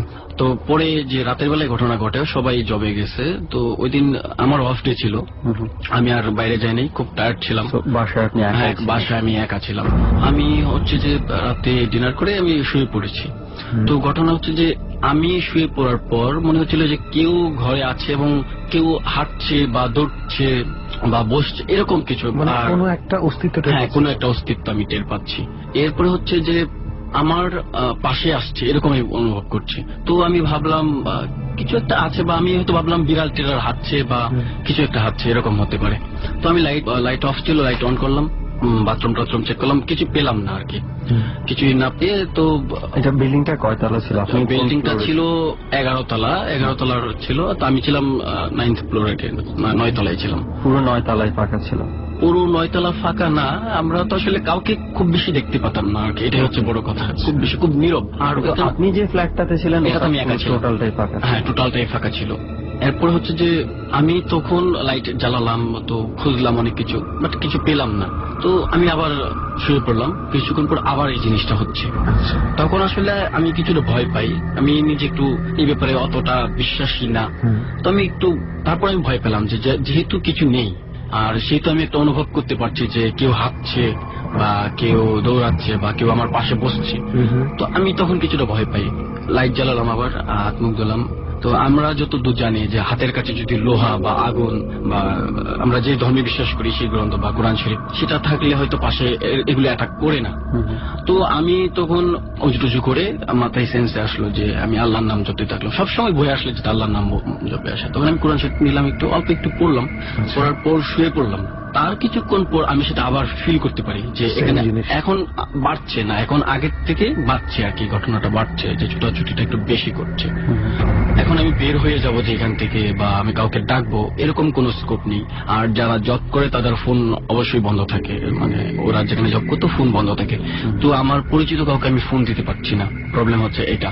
দ্বিতীয়ত হচ্ছে যে আমি যে বাইরে পাশের ফ্ল্যাটে কাউকে ডাকবো, আমি কাউকে চিনি না, তো এখানে কাকে ডাকবো, আমি প্রচন্ড ভয় পাই তখন। পরে আমি ভাইয়ের কাছে শেয়ার করি যে আমি ফার্স্ট টাইম যেটা বলছিলাম, ভাইয়া যেটা ওয়াইফের সঙ্গে কথা বলছিল, ভাই তার ওয়াইফের মনে হচ্ছিল বাসায় কেউ আছে। তো ওনার সঙ্গে পরে আমি ঘটনাটা শেয়ার করি। তারপর উনি আমার সঙ্গে, আমি বলার পর উনি শেয়ার করে, আমি ওনার টাগে বলেছি আর কি, পরের টাগে বলেছি। তো কিছুদিন পর উনি পরের মাসে উনি বাসা ছেড়ে দিয়েছে। আমিও 2 মাস পরে এই বাসা ছেড়ে দিয়েছিলাম। তো আমি ঘরমাগালি থেকে তখন গিয়েছিলাম সারাজেশিলি। তো এই 2 মাস যখন আপনি ছিলেন ওনারা চলে যাওয়ার পর, তখনও কি আর কোন ধরনের কিছু অস্তিত্ব টের পেয়েছেন? তখন আমি খুব বেশি একা থাকতাম না, ভয় পাওয়ার পর খুব বেশি একা থাকতাম না। আমার অফ ডে থাকলেও আমি কোনো বন্ধুর কাছে থাকতাম বা ওইখানে স্টে করার চেষ্টা করতাম আর কি, খুব বেশি। আর যখন একা থাকতাম তখন আমি লাইট কখনোই বন্ধ করতাম না, সবসময় জ্বালানো থাকতো। তারপর মানসিকভাবে খুব অস্বস্তিতে ছিলাম, কিছু একটা হয় যদি, কারণ আমি মাঝে মাঝে সেটা অনুভব করতে পারতাম। তারপর হচ্ছে যে আমি আসলে এই বিষয়গুলো, আমার ওইখানকার লোকাল একটা ফ্রেন্ড ছিল, একটা মেয়ে ছিল, নাম ছিল এথি। ওর বাড়ি অবশ্য ছিল মস্কোতে, রাশিয়া। ওরা অনেকদিন যাবত এখানে থাকে। তো ওর কাছে শেয়ার করার পর, তো ওইখানকার ভাষাটা ছিল জর্জিয়ান বা রাশিয়ান, ওই 2টা ভাষা ছিল আর কি। তো ইংলিশটা খুব বেশি প্রচলন ছিল না। তারপর ও আমাকে বলছিল যে আসলে এখানে কিছু একটা আছে। আর তাছাড়া সবচেয়ে বড় ঘটনা হচ্ছে আমরা যে জায়গাটা আছি ওটার পাশে পাহাড়ি অঞ্চল, তো খুব বেশি নীরব। তো ওইখানে ওর দাদা কার অ্যাক্সিডেন্টে মারা গিয়েছিল। ওর থেকে হঠাৎ কেউ যদি একা থাকে বা কোনো সময়ে ওনার দাদার মানে ছায়াটা বা ওর দাদাকে দেখা যায়, এরকম একটা কিছু আছে। এই বাসাগুলো হচ্ছে যে একদম ফাঁকা থাকে। বাসাটা সস্তা পেয়েছিলাম, নিয়েছিলাম। ফার্স্ট টাইম জব ছিল না, বাট ওই এলাকাটা ছিল, ঘরমাগালি এলাকাটা ছিল এরকম, বা এখানে হরর কিছু হয়। তারপর আমি যে কোনো কারণে ওইখান থেকে চলে আসি। তার মধ্যে এটা ছিল একটা অন্যতম কারণ, কারণ আমি বাসা চেঞ্জ করার পর 2 মাস পর্যন্ত মনে হচ্ছিল যে ওইটা আমার কাছাকাছি আছে। তখন আমি খুব বেশি মানে নতুন বাসায় গিয়ে, হ্যাঁ আমি সেম সমস্যা হচ্ছিল যে আমার কাছে আছে। কেউ তারপর হয়তো অন্যরা ফিল করিনি, বাট আমার কাছে আছে, আমি সেটা ফিল করতে পারছিলাম। পুরোপুরি মানে আপনি ওই ফিলটা থেকে মুক্তি, হ্যাঁ ওই ফিলটা থেকে মুক্তি পেতে। তারপর আমার সঙ্গে কিছু ছিল, মেয়াদ চলে আসার মধ্যে যদি 2টা কারণ ধরি, তার মধ্যে ছিল এটা একটা কারণ। এটা বাংলাদেশে চলে আসার জন্য। মানে চিন্তা করছি যে বাংলাদেশে চলে এসছে, মানে অন্যান্য কারণ হয়তো ছিল, কিন্তু অন্যতম একটা প্রধান কারণ ছিল এই ভয়টা। সবসময় তাকে কিছু একটা তাড়া করছে। ভয় ঠেলে অনেক দূর নিয়ে যেতে পারে মানুষকে। হ্যাঁ, বাট আমি যেটা চিন্তা করছিলাম যে দ্যাট এক্সিস্টেন্স, শেষ পর্যন্ত কি আপনারা ওই এক্সিস্টেন্সটার কোনো কারণ বা অ্যাকচুয়ালি কে ছিল বা কারা ছিল না, এইভাবে হয়তো জানতে, মানে আমি টোটালি বলতে পারবো না যে আমি পুরোটা জেনেছি। বাট যে আমার ফ্রেন্ড এতির কথা বললাম, তার কাছ থেকে তার দাদা এখানে আছে বা এই কাছাকাছি হয়তো অ্যাক্সিডেন্ট করেছিল রোড অ্যাক্সিডেন্টে মারা গিয়েছিল। তার মানে মানে এরকম কিছু একটা আছে এখানে, মানে এর আগেও এইগুলো এখানে ঘটেছে অনেক ঘটনা। পাশের রুমমেট ছিল, যে মানে পাশের রুমে ছিল যে বড় ভাই মাধন ভাই, উনি এখান থেকে এই প্রবলেমের কারণে বাসা ছাড়ছে। তারপর এখানে অনেকটি টিকে না। মানে রেহান, মূলত ঘটনাটা হচ্ছে যে এইখানে আসলে যে জিনিসটা আছে কেউ স্পেসিফিক বলতে পারছে না যে এখানে কারণটা কি, মানে কেন এই ঘটনাটা ঘটছে। বাট কম বেশি অনেকেই, যেটা আমরা বুঝলাম যে অনেকেই এটা টের পেয়েছে, অস্তিত্বটা অনুভব করেছে। Almost the same thing happened with that person in UK. UK যে এটা ছিল, ওখানেও কিন্তু আমরা আলটিমেটলি জানতে পারিনি যে ওই ছবিগুলোর সাথে ওই এক্সিস্টেন্সের কি সম্পর্ক। কেউ বলতে চায়নি সেখানেও। এখানেও অ্যাথি নামের যে মেয়েটা, সেও হয়তো ওভাবে ক্লিয়ারলি অনেক কিছু বলতে পারেনি, বাট সবাই জানে। এবং উনি এই ঘটনাটা কমিউনিকেশনটা, যেহেতু ভাঙা ভাঙা ইংলিশে দুজনেই কমিউনিকেশন করেছেন, তো খুব একটা ক্লিয়ার বলা হচ্ছে, খুব একটা ক্লিয়ার বলতে পারি না। আমি এটার সাথে আরেকটা বিষয় শেয়ার করতে চাই যে এখানে এতির ফ্রেন্ড ছিল, মেহেদিয়া নামের একটা মেয়ে, ওর বাসা মানে পাশাপাশি ছিল, যে ও বলছে যে হ্যাঁ এখানে হরর কিছু হয় বা এখানে কিছু আছে, ওরাও ফিল করে বা ওরাও মানে দেখতে পায়, এরকম আছে কিছু ভয়, মানে মানে ওরাও প্রায় ভয় পায়। বা রাতের বেলায়, স্পেশালি রাতের বেলায় ওদেরকে ঘর থেকে বের হতে দেয় না।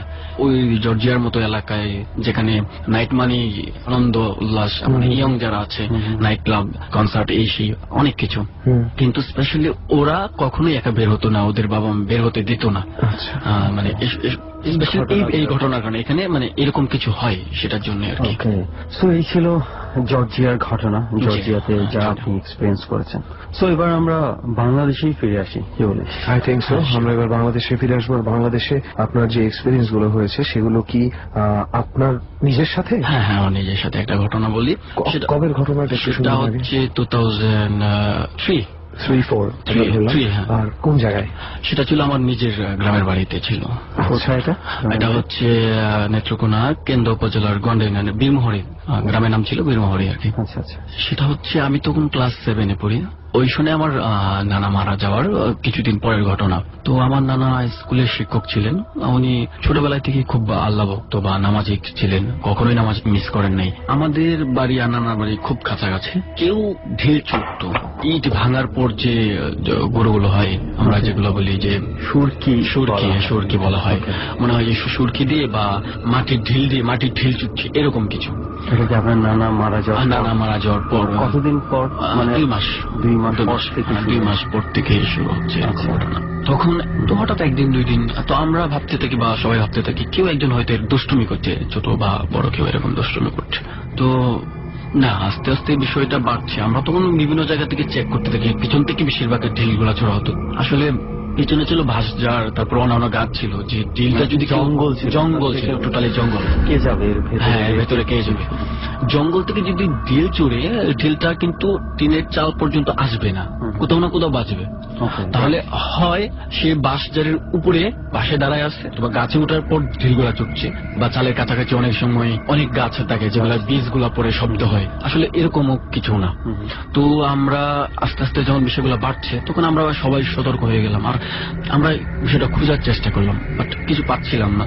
এমন ঘটনাটা এমন হচ্ছে যে সবাই আমরা তখন সন্ধ্যা হলে আমরা রেডি হয়ে যেতাম যে কখন ঢিল চুরবে আর আমরা কখন দেখতে যাব, কে ঢিল চুরছে। আমরা লাইট, অস্ত্রপাতি, মানে স্থানীয় লোকাল যেগুলো থাকে আর কি, সবার ঘরে লাঠি সোটা বা লোহার যে অস্ত্রগুলা, সেগুলো নিয়ে থাকতাম। অনেক খোঁজাখুঁজির পরও আমরা পেতাম না। তো আমার সাথে বা আমার সিনিয়র মামা যে ছিল, ছোট চাচাতো মামা, তারাও যে ফিল করছিল যে তার কাছ থেকে ঢিলটা চুরা হচ্ছে, কেউ তার পাশে দৌড়াচ্ছে, বাট সে দেখতে পাচ্ছে না। ইভেন তখন যে ধারালো কিছু ছিল, সে চোখ বন্ধ করে কোপানো শুরু করলো, যে অনেক গাছ কেটে যাচ্ছে কিন্তু এই দৌড়াটা বন্ধ হচ্ছে না, এরকম কিছু আর কি। আরো বেশি কৌতূহল হয়েছিল তখন যে আমার পায়ের কাছে ধরেন একটা ঢিল পড়ছে, বাট ঢিলটা যে পড়ছে কিছু একটা থাকার কথা, কিন্তু সেটা নেই। শব্দ পাচ্ছেন? শব্দ পাচ্ছি, হ্যাঁ কিছু পড়েছে, কিছু নেই, দেখার মতো কিছু নেই। শেষ পর্যন্ত কিছু কোনো পথ না পেয়ে আমরা তখন নানার এক ফ্রেন্ড ছিল, তিনি ছিলেন কারে পাশের গ্রামের, তো ওনাকে আনা হলো। উনি আসার পর, ওনাকে সব ঘটনা বলার পর, উনি অনেকক্ষণ চুপ থেকে বলছিল যে আসলে উনি তো ছিলেন অত্যন্ত নামাজি লোক, আর ওনার সাথে জিন, আমরা যারা মানে মানুষ এবং জিনে বিশ্বাস করি, তো ওইরকম কিছু একটা ছিল। আপনার নানা যিনি মারা গেছেন। এবং এটা প্রায় শোনা যায় যে আমাদের মসজিদে ফজরের নামাজের আগে যদি কেউ যেত, তাহলে সে যদি ওখানে নামাজ পড়তো, তখন তার সাথে আরো কেউ নামাজ পড়তো, এরকম ঘটনা এভেলেবেল আছে আর কি। আমাদের মসজিদের মুয়াজ্জিনের সাথে এরকম ঘটনা ঘটেছে। আমার নানাও কিছুদিন মুয়াজ্জিনের অনুপস্থিতি বা ইমাম ইমামের অনুপস্থিতি তিনিও নামাজ পড়াতেন বা নামাজ করতেন, তার সাথে এরকম ঘটনা ঘটেছে। তো যাই হোক, ওইটাই মানে এই কাজটা করছে, যে কারণ হচ্ছে যে নানা যেহেতু খুবই নামাজি ছিলেন বা আল্লাহ ভক্ত ছিলেন, তার ছেলেরা অতটা ওরকম ছিল না, উদাসীন ছিল। তাদেরকে ভয় দেখানোর জন্য ওইগুলো এরকম করছে। তো শেষ পর্যন্ত উনি ধুলো পড়া দেয় আরো অন্যান্য কিছু কিছু করে, তারপর থেকে সমস্যাটা সলভ হয়ে যায়। এরপরে আর এই প্রবলেম হয়নি। এটা হচ্ছে আপনার বলতে গেলে এক অর্থে আপনার লাইফের প্রথম ঘটনা। এরপর আর কোন ধরনের কোনো কিছু ঘটনা কি আছে? এরপরের ঘটনাটা, তখন আমি ইন্টারমিডিয়েটে পড়ি কিশোরগঞ্জ অল ইন্ডিয়া ইসলাম কলেজে।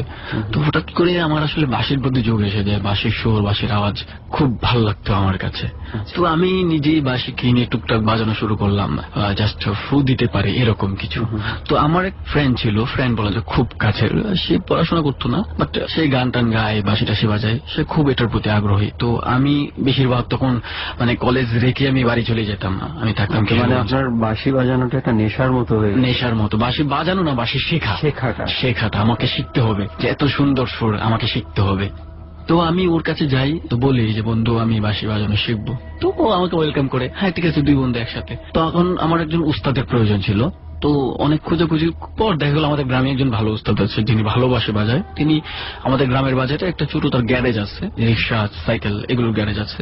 তো উনি অনেক ভালো বাঁশি বাজায়। তো ওনার কাছে গেলাম, তো উনি বললো হ্যাঁ তোমরা বাঁশি শিখবা, ভালো কথা, আচ্ছা এসো। তো উনি আমাকে না করে নেই, স্পেশালি গ্রামে না করার মতো না, যেহেতু বলছি আমি। তো উনি যেহেতু দিনের বেলায় খুবই বিজি ছিলেন, আমাদেরকে রাতের বেলায় সময় দিয়েছে যে আমি যখন দোকান বন্ধ করবো তখন তোমরা আসো, খাওয়া দাওয়া করে রাতে এসো। তখন আসলে আমরা যাই, তার কাছ থেকে বাঁশি বাজানো, সারেগামা এসব শেখার চেষ্টা করি। তো আমরা তখন আমি বা আমার ফ্রেন্ড দুজন প্রায় বাঁশি বাজাতাম একা। তখন বাঁশি বাজানোর জায়গা পেতাম না। ফার্স্ট টাইম আমরা এরকম সবার সামনে বাঁশি বাজাতে পারি না, কারণ হচ্ছে যে প্রথমত আমরা বাঁশির সুর দিতে পারবো না, এটা একটা আনইজি। হ্যাঁ, অনেকে না করবে, অনেকে হয়তো অনেকে হাসি ঠাট্টা করবে। তো কিছুটা লজ্জায়, কিছুটা ভয়ে, বা ফ্যামিলির কেউ জানে কিনা। তো আমরা বেশিরভাগই দূরে চলে যেতাম, চক যেটা বলে ধান যেখানে মারাইবে, হ্যাঁ বিস্তীর্ণ ক্ষেত্রে মানুষজন নাই বললেই, ওইখানে যেতাম। তো ওইখানে দেখা যেত যে অনেক সময় অনেক মানে ভয়ের কিছু হতো। আমরা তখন এটা ভাবতাম যে ফাঁকা, এই জন্য হয়তো ভয় পাচ্ছি, তেমন কিছু হবে না। হঠাৎ করে এরকম একদিন কিছু ফিল করার কারণে, ও আমার ফ্রেন্ড একটু ভালো বাঁশি বাজাইতো, আমি টুকটাক পারতাম। তো ও একদিন আমরা যে কোনো একটা কারণে চলে আসি, ভয়েই চলে আসি। আমরা উস্তাদের কাছে বিষয়টা বলি যে আমরা আসলে এখানে একটু ভয় পেয়েছিলাম, তো এই সমস্যা হয়েছে। তারপর উস্তাদ আসলে তখন আমাদের কোনো শর্ত দেয়নি, কিছুদিন পর আমাদের বলছিল 2-3টা শর্ত দিয়ে, তার 3টা শর্ত মানতে হবে। আমি এখন যে মানে যেটা বলবো সেটা হচ্ছে আমার উস্তাদ, বা সরি তার নামটাই বলা হয়নি, নগেন চন্দ্র, বা আমরা যাকে নগেন্দ্র নামে সবাই চিনি আর কি। তো উনি আমাকে ঘটনাটা বলেছিল, যে উনি বলেছিল তখন তিনি দুর্গাপুরে থাকতেন। ওই জায়গাটাও ছিল পাহাড়ি, আমরা সবাই জানি দুর্গাপুর এলাকাটা পাহাড়ি, নেত্রকোনার একটা সাইট। উনি রাতের বেলায় বাঁশি বাজায়, তখন তিনি খুব ভালো বাঁশি বাজায়। তো উনি আর ওনার এক ফ্রেন্ড বা দুলোভাই লাগে সম্পর্কে, তো ফ্রেন্ডের মধ্যে ওনাকে নিয়ে বাঁশি বাজাইতে গেল পাহাড়ের কোন একটা ঢালে।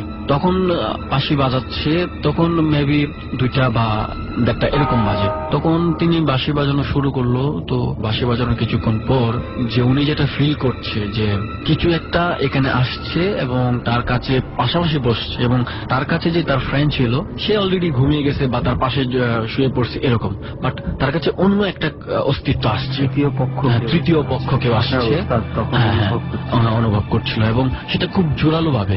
এবং তখন তিনি মানে বাঁশি বাজানো বন্ধ করতে চাচ্ছিল, বাট পারছে না। তার মানে ভয়। হন্টেড বাই প্রাণ মিস্টার ম্যাঙ্গো ক্যান্ডি। তখন তিনি বাঁশি বাজানো শুরু করলো। তো কিছুক্ষণ পর কিছু একটা এখানে আসছে এবং তার কাছে পাশাপাশি বসছে, এবং তার কাছে যে তার ফ্রেন্ড ছিল সে অলরেডি ঘুমিয়ে গেছে, শুয়ে পড়ছে এরকম, বাট তার কাছে অন্য একটা অস্তিত্ব আসছে, তৃতীয় পক্ষ কেউ আসছে, অনুভব করছিল, এবং সেটা খুব জোরালো ভাবে। তখন তিনি মানে বাঁশি বাজানো বন্ধ করতে চাচ্ছিল, বাট পারছে না। তো ওনার এই সেন্সটা ছিল যে আমি বাঁশিটা বাজানো বন্ধ করা উচিত, কিন্তু উনি পারছে না। তখন তিনি কিভাবে যে বাঁশি বাজাচ্ছে সে নিজেও জানে না, দম কিভাবে নিচ্ছে সেটা সে বলতে পারবে না, এরকম হয়েছিল। তো 3টার পরে আজানের কাছাকাছি সময়ে যখন আজান পড়লো, কিছুটা আলো আসছে, এরকম সময়ে সে বুঝতে পারলো যে তার সেন্স ফিরে আসছে। তখন যে আরেকটা সেন্স কাজ করছিল মাঝখানে, যে তাকে কেউ, তার কাছে কেউ বসে আছে, তাকে কেউ মানে জোর করছে তোমাকে বাঁশি বাজাতে হবে, মানে ফিল করছে সে বাঁশি মানে ছাড়তে পারছে না, হাতটা নামাতে পারছে না, এটা সে ফিল করছিল। তখন আজানের সময় সে সেটা বুঝতে পারলো যে আমি এখন বাঁশি ছাড়তে পারি, এবং অটোমেটিক সেটা তার কাছ থেকে চলে যায়। আর দ্যাট মিনস হচ্ছে ঠিক এই সময়টা পর্যন্ত মানে কেউ তার ইচ্ছার বিরুদ্ধে জোর করে, হ্যাঁ, তার ইচ্ছার বিরুদ্ধে তিনি ভালো বাঁশি বাজাতো, কিন্তু এইভাবে এতক্ষণ একটানা বাঁশি বাজানো এটা সম্ভব না। তার যে সত্যগুলো ছিল তার মধ্যে একটা ছিল যে তোমরা রাতে বাঁশি বাজাবে না। তো এরপরেও আমরা বাঁশি বাজানো টুকটাক শুরু করি। আমার সাথে এরকম একটা ঘটনা ঘটে যে আমরা একটা জায়গায় বাঁশি বাজাতে যাই রাতের বেলায়, তখন আমি আমার ফ্রেন্ড এরকম আবার যে আগের জায়গাতে গিয়েছিলাম, ওই জায়গাটা একদম ফাঁকা, ধরেন এক পাশে 3 কিলো আর এক পাশে 3 কিলো, মাঝখানে আমি, এরকম জায়গায় মানে আমরা তখন বেশি আগ্রহ ছিল। তখন আমরা ওইখানেও এরকম একটা কিছু ফিল করি, ও বাঁশি বাজাচ্ছিল, ও একবার বাজাচ্ছে আমি একবার বাজাচ্ছি, বাট কিছুক্ষণ পরে এটা আমরা ফিল করি, তখন আমরা ভয়ে চলে আসি। কি ফিল করেন যে কেউ একজন আসছে, এমন একটা জায়গা যেখানে প্রাণী বলতে সাপ, ব্যাঙ এগুলো ছাড়া থাকার কোনো কথা না, কুকুর, বিড়াল এগুলো থাকার কথা না। মানে আপনি যেটা বলতে চাচ্ছেন, আপনারা এমন একটা জায়গায় আছেন যেখানে আপনারা মানুষ বলতে দুজন মানুষ, বাকি হয়তো কীট পতঙ্গ এগুলো থাকতে পারে, কিন্তু বড় ধরনের প্রাণী কোনো থাকার কথা না, স্পেশালি ধরেন কুকুর, মানুষের মতোই কিছু থাকার কথা না। হ্যাঁ, এই মুহূর্তে আমার আরেকটা কথা মনে পড়ছে যে আমাদের পরের ঘটনাটা একটা খুবই দুঃখজনক একটা ঘটনা। তো ওইখানে যে আমরা যে জায়গাটায় বাস পাই তার থেকে কিছুটা ধরে না 100 গজ একটা লোক মারা যায়। অনেকেই যায় রাত্রে মাছ মারতে যায় এই শুকনা মৌসুম, স্পেশালি এই টাইমটাই। কৃষি কর্মকর্তা আছে আমাদের গ্রামেরই, তো উনি গিয়েছিল ভোরবেলায়, ফজরের নামাজ পড়ে উনি গিয়েছিল, সেখানে তিনি ইনজুর্ড হয়। ওনাকে কেউ মারেনি বা উনি যে আচার খেয়ে পড়ে গেছে এরকমও না। মানে আপনি বলতে চাচ্ছেন যে টোটালি কোনো স্ট্রাগলিং এর না কোন রকমের কোনো তার এরকম কোনো স্যাম্বলই নেই, জবরদস্তি কোনো কিছু নেই। বাট ওনার একটা পাশ স্তব্ধ হয়ে যায় আর কি, যে উনি নাড়াচড়া করতে পারে না, অবশ হয়ে যায়, যেটা প্যারালাইজড হয়ে যাওয়া। তো উনি অনেক চিকিৎসা করার পর, অনেক বড় বড় হাসপাতালে চিকিৎসা করার পর ওটা সুস্থ হয়নি, সেটা পর্যন্ত কবিরাজের মাধ্যমে তিনি সুস্থ হয়েছেন, এখনো তিনি আছেন। আমি একটা জিনিস এখানে বলতে চাই যে উনি প্যারালাইজড হয়েছে, এমন হতে পারে যে ওখানে হয়তো উনি হঠাৎ করে স্ট্রোক করেছে, যেটার কারণে। হ্যাঁ, এটা হতে পারে, বাট এর আগে যেহেতু উনি কোনো কিছু দেখেছে ওখানে, হ্যাঁ, ওনাকে একটা বাতাস বা এরকম কিছু একটা ছুঁয়ে যায়, এবং এর আগে ঘটেছিল আমাদের সঙ্গে আর কি। আমরা পাশাপাশি যেতাম, তখন আমরা কিছু একটা ফিল করছিলাম, আমরা সেখান থেকে চলে আসি। আপনারা কি তখন ওখান থেকে চলে আসেন? হ্যাঁ, আমরা চলে আসি। ওকে, আপনাদের সঙ্গে তো আমাদের সঙ্গে আর ঘটেনি, কারণ আমরা অত দূর পর্যন্ত যাইনি। ঘটনা হচ্ছে কি, এই বাঁশি বাজানো নিয়ে আসলে গ্রামের মধ্যে একটা ভীতি আছে। আমিও দেখেছি, আমি মানে আমাদের গ্রামে দেখতাম যে যখন খুব গভীর রাতে কেউ যখন বাঁশি বাজাতো, বাসা বাড়ি থেকে, পাড়া থেকে মানুষজন মানে বকাবকি করতো যে বাঁশি বাজিও না, তো রাতের বেলা বাঁশি বাজানো। In fact it happened to my dad also. আমার বাবাও খুব ভালো বাঁশি বাজাতে পারতো একটা সময়, হার্টের প্রবলেম হওয়ার পরে আর পারেন না তিনি। বাট তারও কেন যেন এই ইচ্ছেটা খুব হতো যে গ্রামে যখন সে থাকতো রাতের বেলা 12টা 1টার দিকে হয়তো বা বের হয়ে গাছের নিচে বসে বাঁশি বাজাতো। তার কথা অনুযায়ী একটা পর্যায়ের পরে আধা ঘন্টা 1 ঘন্টা কন্টিনিউয়াস বাঁশি বাজানোর পরে যারা এই ধরনের প্র্যাকটিস গুলো করে তারা কিন্তু একটু হারিয়ে যায়। তো ওই লস্ট অবস্থায় সে প্রায় টের পেত যে সামথিং ইজ হ্যাপেনিং, চোখ খুললে আমি একটা ভয় পাবো।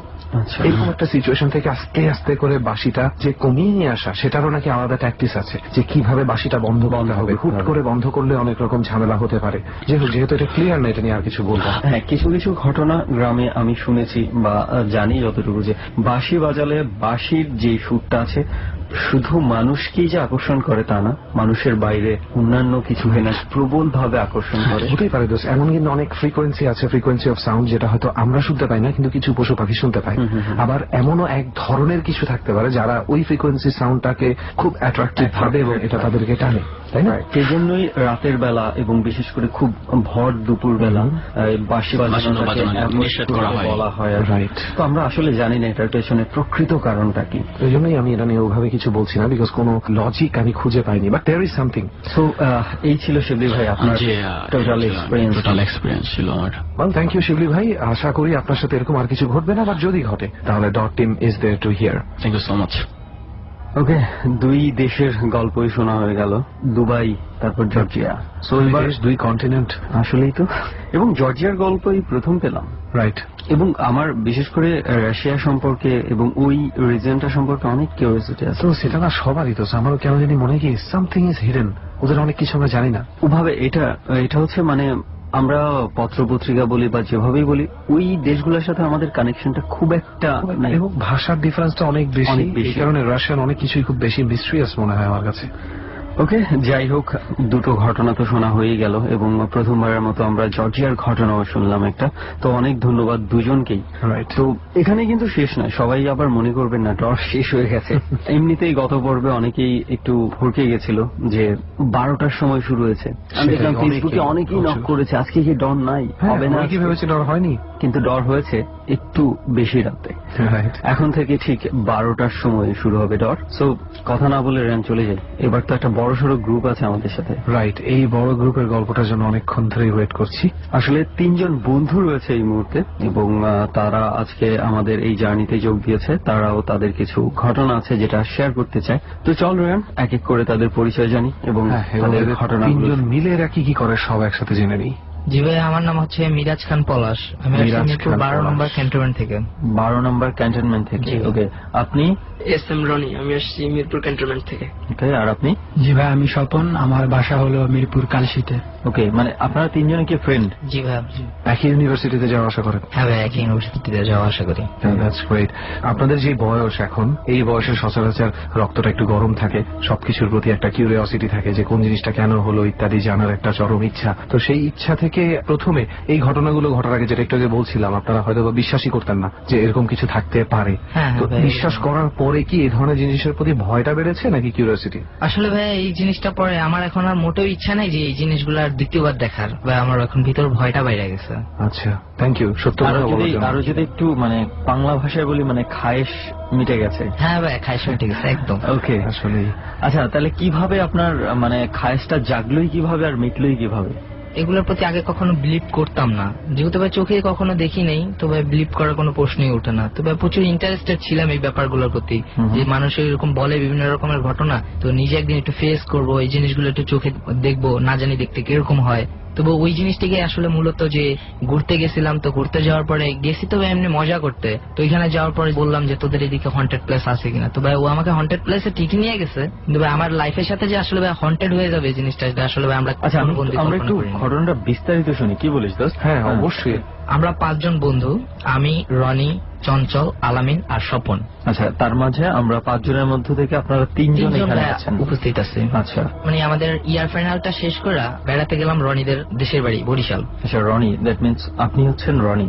ওকে, রনির আমাকে যেটা বললো যে ভাই চলেন, আপনাদের এদিকে তো সুন্দর সুন্দর নদী টদী আছে, তো একটু ঘুরে ফিরে আসি। তো ভাই যেহেতু আমি লক্ষ্মীপুরের মানুষ, সচরাচর নদী টদী ওরকম ভাবে ভালোভাবে দেখা হয় না, তো বললাম ঠিক আছে চল যা দেখি। তো কতক্ষণ ঘুরে টোরার পরে 2 দিন পর আমি রনিরে বলতেছি যে আচ্ছা রনি, তোদের এদিকে কোনো হন্টেড প্লেস আছে কিনা। হন্টেড প্লেসের মূল রহস্যটা ছিল এরকম যে ফ্রেন্ড সার্কেল একসাথে মানে কোন এক জায়গায় বেড়াতে গেলে একজন একজনকে ভয় দেখানো, তো এই ব্যাপারগুলোই ছিল। তো আমাদের মধ্যে চঞ্চল যে ছেলেটা, ও হচ্ছে ভাই খুবই ভীতু, ও ওই প্যারানর্মাল জিনিসগুলোর ভাই খুবই ভয় পেতো। তো আমাদের একটা প্ল্যান ছিল যে ওরা ওইখানে মূলত তোকে নিয়ে একটা ভয় দেখানো, একটা মজা করা। তো ভাই গেলাম, রনিরে বললাম যে আচ্ছা কোন জায়গায় আছে হন্টেড প্লেস। তো বলতেছে যে আমার মামার শ্বশুর বাড়ির ওই জায়গায় বাকেরগঞ্জ, আর গ্রামের নামটা হচ্ছে ভাইয়া উত্তমপুর। ওকে, তো বললো যে ঠিক আছে চলো যাই তাহলে। তো আমাদের প্ল্যান হয়ে গেল, রেডি হয়ে গেল যে ঠিক আছে তাহলে আমরা পরের দিন বাকেরগঞ্জের ওইখানে চলে যাব। তবে মূলত যে জিনিসটাকে মানে কেন্দ্র করে ঘটনা, সেটা হচ্ছে বাকেরগঞ্জ পরিত্যক্ত মহসিন কলেজ। আচ্ছা, ওটার পিছনে আবার একটা হিন্দুদের বহুত পুরানো একটা মঠ আছে। আমরা 5 ফ্রেন্ড সবাই মিলে 3টার দিকে আমরা রওনা করলাম। তো আমাদের স্পটে যে পৌঁছাইতে 5টা 5:30 এরকম বাজে যায়। চাটা খাওয়ার পর সন্ধ্যা 6টা এরকম বাজবে। তো আমরা হাঁটতেছি চলে আসলাম মহসিন কলেজের প্রায় সামনাসামনি। হঠাৎ একটা বৃদ্ধ লোকের সাথে আমাদের দেখা। আশেপাশে ভাইয়া কোনো মানুষই ছিল না তেমন কোনো, সন্ধ্যার টাইম। তো বৃদ্ধ লোকটা আমাদেরকে যে জিনিসটা বললো, তোমরা এখানে কি করো, তোমরা কই থাকো। রনির মামার শ্বশুরবাড়ির পরিচয়টা দিলাম যে আমরা এই বাড়ির মধ্যে বেড়াইতে আসছি। উনি বললো আমাদেরকে যে জিনিসটা যে তোমরা এখান থেকে চলে যাও, এখানে সন্ধ্যার পর রাত থাকা নিষেধ। আমরা বললাম যে কেন, কি সমস্যা আঙ্কেল কোনো? আমাদেরকে আর কিছু বললো না। আশেপাশে কোনো কি বাড়ি ঘর ছিল? না ভাই, আশেপাশে কোনো বাড়ি ঘর নেই। টোটাল স্পেসটা হচ্ছে ভাই ধান খেত আর ধান খেত। বুড়া মানুষ কি না কি কয়ে গেছে, এর লেগে এত মাথা গরম করে লাগছে। চল আমরা 5 জন আছি, কি আর হইব আমাদের সাথে। আর আমরা আমাদের মতো করে ঘুরতেছি। মহসিন কলেজের সামনে একদম ওভারটেক করে রাস্তা দিয়ে চলে যাচ্ছি। তো সন্ধ্যা 7:30 কি 8টা বাজে গেছে এরকম। তো এখন ভাই ব্যাকপাস করবো না সামনে, তো রনি বলে যে ভাই সামনে রাস্তা দিয়ে যাই, এখান দিয়ে শর্টকাট। তো এখান দিয়ে যাচ্ছি। কিছুক্ষণ পর আমরা যে জিনিসটা নোটিস করলাম, একটা বাচ্চা ছেলে আমাদের থেকে প্রায় 8 কি 10 হাত দূরত্ব হবে রাস্তার পাশে ভাই দাঁড়ানো, সে প্রস্তাব করতেছে এরকম একটা সিচুয়েশনের মতো। তো আমরা ভাবলাম কি রে, আশেপাশে কোনো বাড়ি ঘরও কিছুই নাই, এই বাচ্চা ছেলে এখানে কই থেকে আসলো। আমরা শহরের ছেলেরা এরকম থাকি না, গ্রাম অঞ্চলে হইতেই পারে এরকম। তবে এই জিনিসটা অতটুকু মাথার মধ্যে না ঢুকায় জাস্ট রনি আর আমি একটু সরাসরি একটু সামনের দিকে আগে বাচ্চা ছেলেটা ডাক দিলাম যে এই বাবু এইদিকে আসো। তবে আমরা তাকে যে ডাকতেছি মানে তার কোনো রেসপন্সই নেই, সে তার মতো সে দাঁড়াই আছে। তবে জাস্ট এতটুকু দেখলাম যে মানে জিনিসটা আমরা যখন সামনে আগাইতেছি আমাদের সামনে ভ্যানিশ হয়ে গেল, আমাদের সামনে একদম পুরো ভ্যানিশ। বাচ্চাটা আশেপাশে কোনো জঙ্গল বা এই ধরনের কিছু? আশেপাশে শুধু ধান খেত, এবং জঙ্গল বাড়ির সামনে বাচ্চাটা নেই। তবে এবং মোটামুটি ভয় পাইছি এখন যে কি আমাদের সামনে বাচ্চা ছেলেটা ভ্যানিশ হয়ে গেল। এখন ভাবলাম যেটা যে চঞ্চল তো ব্যাপারটা জানানো যাবো না, ও যদি এখানে যদি সেন্সলেস হয়ে যায় বা অন্য কোনো কিছু হয়ে যায় পরে তো ঝামেলায় পড়ে যাবো। এই ব্যাপারটা দেখেছেন শুধু আপনি আর রনি? আমি আর রনি দেখছি। তো বলতেছি যে তাড়াতাড়ি চল এখানে আর বেশিক্ষণ থাকা যাবো না, আমরা তাড়াতাড়ি চলে যাই। মানে দ্রুত পদগতিতে সামনের দিকে আগে চলে যাচ্ছি। তো কিছুক্ষণ পর ভাই যে জিনিসটা নোটিস করলাম, ধান ক্ষেতের মধ্যে একটা গরু। তো ভাই এত বড় গরু মানে সচরাচর ভাই আমি চোখেই দেখিনি, মানে খুব রাগান্বিত ভাবে আমাদের দিকে মানে হুঙ্কার করতেছে। এখন আমরা একটু ভয় পেয়েছি। তো চঞ্চলের ব্যাপারটা দেখছে যে গরু, তো বলতেছে কিরে দোস্ত এত রাইতে এখানের মধ্যে গরু? তো বললাম যে আশেপাশে মানুষ হয়তো বা গরু নিতে হয়তো বা ভুলে গেছে, এরকম কিছু হইব। তো আর ওইদিকে পাত্তা না দিয়ে আমরা স্বপনে বললাম যে স্বপনে কাজ কর, তুই একটু অনুমান মানসিকতা রাখ। তো স্বপনে আমারে বললো যে কেন, কোন সমস্যা? এত কিছু তো জিজ্ঞেস করে লাভ নেই, পরে বলবো না। জাস্ট ভাই গরুটা আমাদের দিকে দৌড়ায় আসতেছে, আমাদেরকে ভাই গুতো দিবে এরকম ভাবে। আমরা তো ভাই পুরো ভয় পেয়ে গেছি, জাস্ট ভাই গরুটা নাই। তো চঞ্চল আমার বললো কি কিছুক্ষণ আগে এর মধ্যে গরু দেখলাম, এখন গরু গেল? গরুটা আপনাদের দিকে এগিয়ে আসছে, আপনারা দৌড় দেননি কেন? ভাই আমরা তখন মানে ভয়ে আছি, ডিস্টেন্স ছিল যে ভাই গুতো দিবে কি দিবে না মানে ওরকম না, আমাদের দিকে ভাই দৌড়ে আসতেছে। তাছাড়া আমরা এখন যে দৌড় যে দিব, আমি তো রাস্তাঘাটও চিনি না, একমাত্র শুধু রাস্তাঘাট তো শুধুমাত্র রনি চিনে। তো থাকতে হলে ভাই একসাথেই থাকতে হবে। গরুটা ভাই জাস্ট চোখের সামনে থেকে অদৃশ্য হয়ে গেল। চঞ্চল জিজ্ঞেস করলো কি এখানে তো গরু ছিল, গরু গেল কি? তো আমি বললাম যে দোস্ত মনে হয় ওইদিকে মনে চলে গেছে, এরকম কিছু হইব, তুই তোর কাজ কর। তো চঞ্চল আর ওইদিকে পাত্তা দিল না। তো আমরা হাঁটতেছি, তো একটু দ্রুত গতিতে হাঁটতেছি। তো হাঁটতে হাঁটতে এমন একটা জায়গার মধ্যে ভাই চলে আসছি, আশেপাশে মোটামুটি একটা জঙ্গলের মতো পরিবেশ। ডাইনে মনে হচ্ছে ভাই হালকা জঙ্গল, বামে একটু ঘন। আমাদের ডাইনে যে জঙ্গলটা, এখানে ভাই আমরা কোনো কিছু দেখতে পাইতেছি না, খুব নর্মাল। আর বাম পাশের যে জঙ্গলটা, এখানে মনে হইতেছে ভাই ঝড় হইতেছে, ঝড়ের মতো মানে ভাই গাছপালা সব ভেঙে ছিঁড়ে হ্যাঁ। তো এখন তো ভাই 5 জনই ভয় পাওয়া শুরু করছে। তো চঞ্চল বলতেছে যে দোস্ত তোরা মনে হয় আমার কাছ থেকে কিছু একটা লুকাইতেছস।